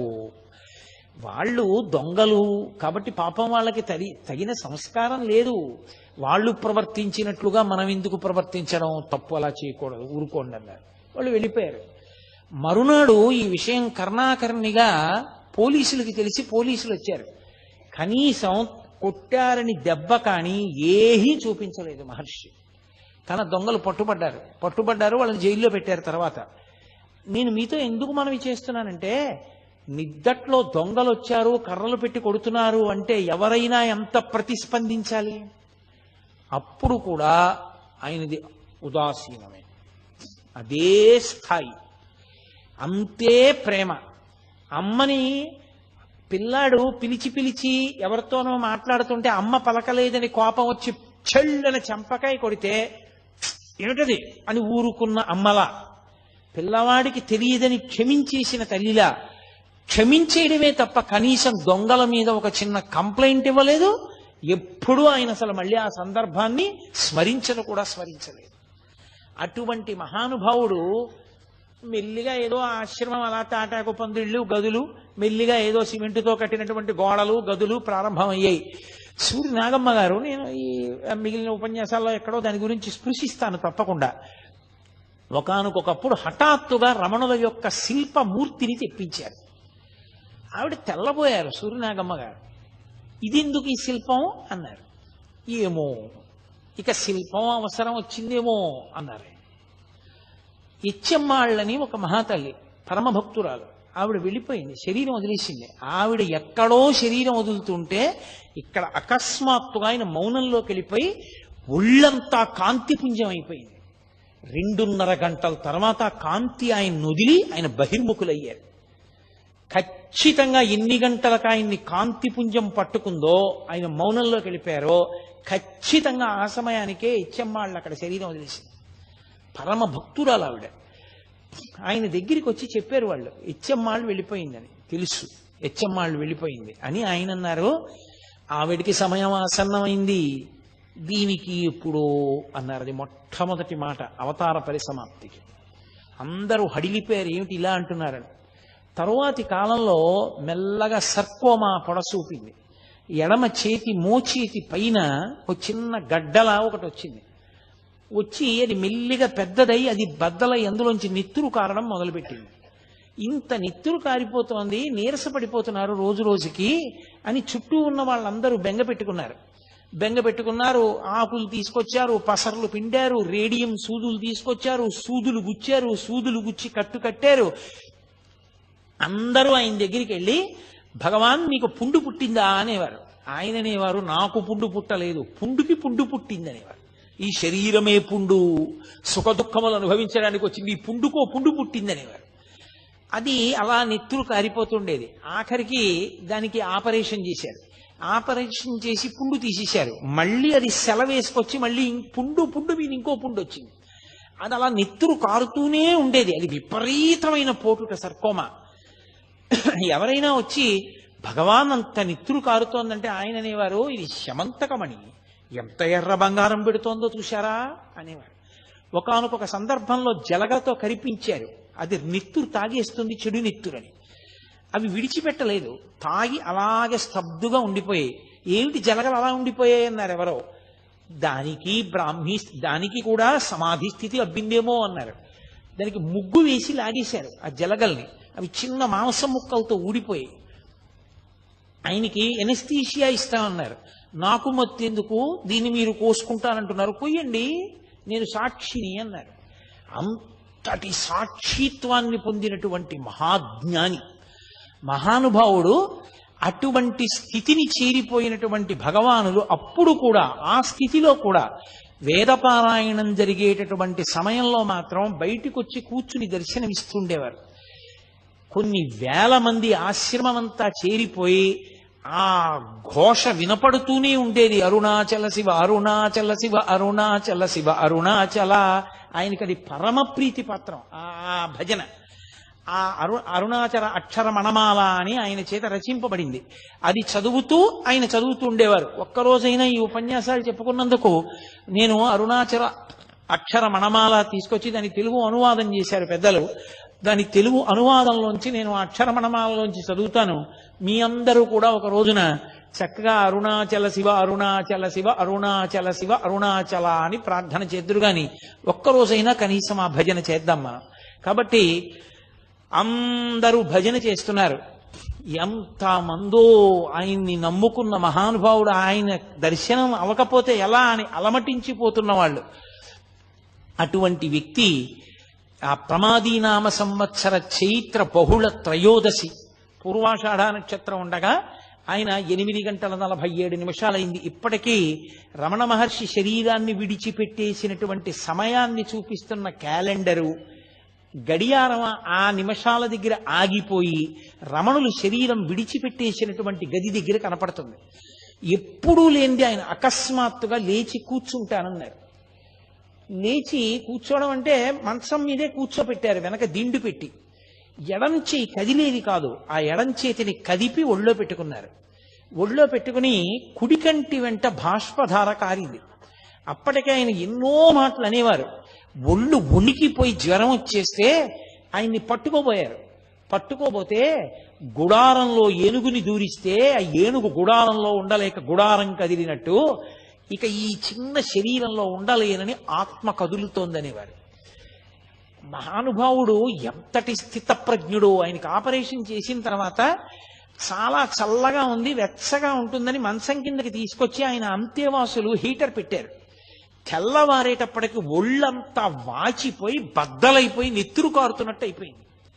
డాక్టర్లను పిలిచారు. వాళ్ళు పరిగెత్తుకొచ్చన్నారు, ఎవరు పెట్టారు హీటరు? హీటర్ పెట్టకూడదు, పెడితే ఒళ్ళంతా కూడా వాచిపోతుంది, ఎవరు పెట్టారని అడిగారు. అడిగితే మేమే పెట్టామన్నారు. వాళ్ళు తెలియక వెచ్చగా ఉంటుందని పెట్టామన్నారు. మరి ఇంత బాధపడిపోతూ ఒళ్ళంతా వాచిపోయిందే, ఎందుకు పిలవలేదు మమ్మల్ని అని అడిగారు. ఆయన అన్నారు, వారేమో దీన్ని కోశారు, కోసి ఇది బాగుంటుందని వారన్నారు. వారేమో మంచం కింద హీటర్ పెట్టి దీనికి బాగుంటుందన్నారు. ఇదేమో నేను లొంగనంది, పైగా హీటర్ పెడితే నాకు నచ్చలేదని ఇదేమో ఇలా తయారైంది. వారి పంతం వారిది, వీరి పంతం వీరిది, దీని పంతం దీనిది, ముగ్గురి పంతాలు చూస్తున్నాను తమాషా అన్నారు ఆయన. ఒక ఆయన అన్నాడు, అలా కాదు భగవాన్, ఇక్కడ ఆపరేషన్ చేస్తే మళ్ళీ వచ్చేస్తోంది, అందుకని ఎడం చేయి తీసేస్తామన్నారు. ఆయన చిరునవ్వు నవ్వన్నారు, నా అదృష్టం, తల మీద పుడితే తలకొద్దురా అన్నారు. తప్ప అలా చేయి తీయించేసుకునేదో బతుకుదామన్నా ఆ శరీరంతో ఉండాలన్న కోరిక కూడా లేదు. ఆ క్షణం రానే వచ్చింది. ఇంతమంది ప్రార్థన చేస్తున్నారు. కుడికంటి వెంట బాష్పధార కారింది. అంటే పరమానందాన్ని పొందారమ్మయ్యా, అయిపోయింది శరీరం, ప్రారంధ కర్మ అయిపోయింది, వదిలిపెట్టేశాను శరీరాన్ని. కొన్ని వేల మంది చూస్తూ ఉండగా ఆ అరుణాచల క్షేత్రంలో ఆ ఊళ్ళో వాళ్ళు కూడా చూస్తుండగా ఆయనలోంచి ఒక జ్యోతి బయటికి వెళ్ళి నిలబడింది రమణాశ్రమంలో పైన. అందరూ ఆశ్చర్యంతో ఆ జ్యోతి వంక చూస్తూ వెలిగిపోతోంది అది ప్రకాశంతో. రాత్రి 8:47 సమయం. అందరూ ఆ జ్యోతి వంక చూసి భగవాన్ రమణ అరుణాచల శివ అరుణాచల శివ అని అరుస్తున్నారు. ఆ జ్యోతి క్రమక్రమంగా పైకెక్కుతూ అరుణాచల పర్వతానికి ప్రదక్షిణం చేస్తూ ఈశాన్య దిక్కుగా వెళ్ళి ఆ కొండలోకి కలిసిపోయింది. అంతే, అక్కడతో భగవాన్ రమణుల యొక్క శరీరం విడిచిపెట్టేశారు. విభూతి రాశారు, చందనం అలదారు, ఇంత అభిషేకమో చేశారు. అమ్మగారికి కట్టినటువంటి మాతృభూతేశ్వరాలయం పక్కనే పెద్ద గుంత తవ్వి కర్పూరాదులు వేసి ఆయన శరీరాన్ని అందులో పెట్టి మట్టి కప్పి ఆ పైన శివలింగాన్ని ఉంచారు. ఇప్పటికీ ప్రతిరోజు ఆ శివలింగం దగ్గర వేదపఠనం చేసి అభిషేకం చేసి అత్యద్భుతమైన అలంకారం చేస్తారు. ఎందరో దేశ విదేశాల నుంచి వచ్చిన వాళ్ళు అక్కడే కూర్చుని ఉపదేశ సారము మొదలైనవి చదువుకుని ఆ రమణ మహర్షి ఉన్న ప్రాంతానికి ఆ సమాధి, ఆయన ఉన్న అధిష్టానం, శివలింగం ఉంటే అధిష్టానం అంటారు, దానికి ప్రదక్షిణం చేస్తూ ఉంటారు. ఆ పక్కనే ఒక బావి ఉంటుంది, దాన్ని రమణ బావి అంటారు. రమణ మహర్షి తల్లిగారు అళగమ్మ గారి శరీరం విడిచిపెట్టినప్పుడు సమాధి కట్టిన రోజుల్లో అక్కడ కావలసినంత నీరు దొరకకపోతే ఎక్కడికో పాలితీర్థానికి వెళ్ళి నీళ్లు పట్టుకొస్తుండేవారు. శవానికి నీళ్లు పోసినప్పుడు కూడా ఆ నీళ్లు అంత దూరం వెళ్ళి తెస్తున్నారని రమణ మహర్షి ఒక చోట కూర్చుని చేత్తో ఇలా అన్నారు. ఇలా అన్నారు కదా భగవానులని తవ్వారు. తవ్వితే అక్కడ జలపడింది. ఇప్పటికీ ఇది తిరువన్నామలై అంతా ఎండిపోతుంది, కానీ ఆ నూతిలో నీళ్లు మాత్రం ఎప్పుడూ ఎండవు. దాన్ని రమణబావి అని పిలుస్తారు. దాన్ని అఘశమన తీర్థము అని పిలుస్తారు. అఘములంటే పాపములు, పాపములను శమింపచేయగలిగిన తీర్థము రమణ తీర్థము, అఘశమన తీర్థము. రమణులు ఉన్నంత కాలం కూడా ఆ అందులో ఉన్నటువంటి తీర్థంతోటే మాతృభూతేశ్వరాలయంలో అర్చనలన్నీ జరుగుతుండేవి. మహానుభావుడు పుట్టినప్పుడు కనులు లేని కబోది ఒక జ్యోతి పుట్టిందిరా, వెలిగిపోతోంది పురుటి గదిలో అంది. మీతో మనవి చేశాను నేను మొదటి రోజున. ఆయన ఆఖరణ శరీరం విడిచిపెట్టినప్పుడు కొన్ని లక్షల మంది ప్రత్యక్షంగా జ్యోతి పైకెక్కి అరుణాచల పర్వతంలో, అరుణాచల శిఖరంలో కలిసిపోవడాన్ని చూశారు. అలా చూసిన వాళ్ళల్లో నాకు చాలా చాలా గొప్పగా నేను చెప్పుకోగలిగింది, నా జీవితంలో సంతోషకరమైన విషయం ఏంటంటే, నా కూతుర్ని ఏ ఇంటికి ఇచ్చి పెళ్లి చేశానో, నా కూతుర్ని ఏ ఇంటికి ఇచ్చి పెళ్లి చేశానో ఆ నా వియ్యపురాలిని కన్న తండ్రి గారు కూడా అరుణాచలంలో రమణ మహర్షి యొక్క జ్యోతి వెళ్ళిపోతుండగా చూశాడు. చూసి ఆ రోజుల్లో ఆయన అదేమిటి జ్యోతి వెడుతోంది, రమణులకు ఏమైనా అయిందా అన్నారు. ఆ జ్యోతిని చూసి తిరువన్నామలై అంతా పరిగెత్తింది రమణాశ్రమానికి. ఏమైంది రమణులకని. ఆ జ్యోతి రూపంలో ఆయన వెళ్ళిపోయారు.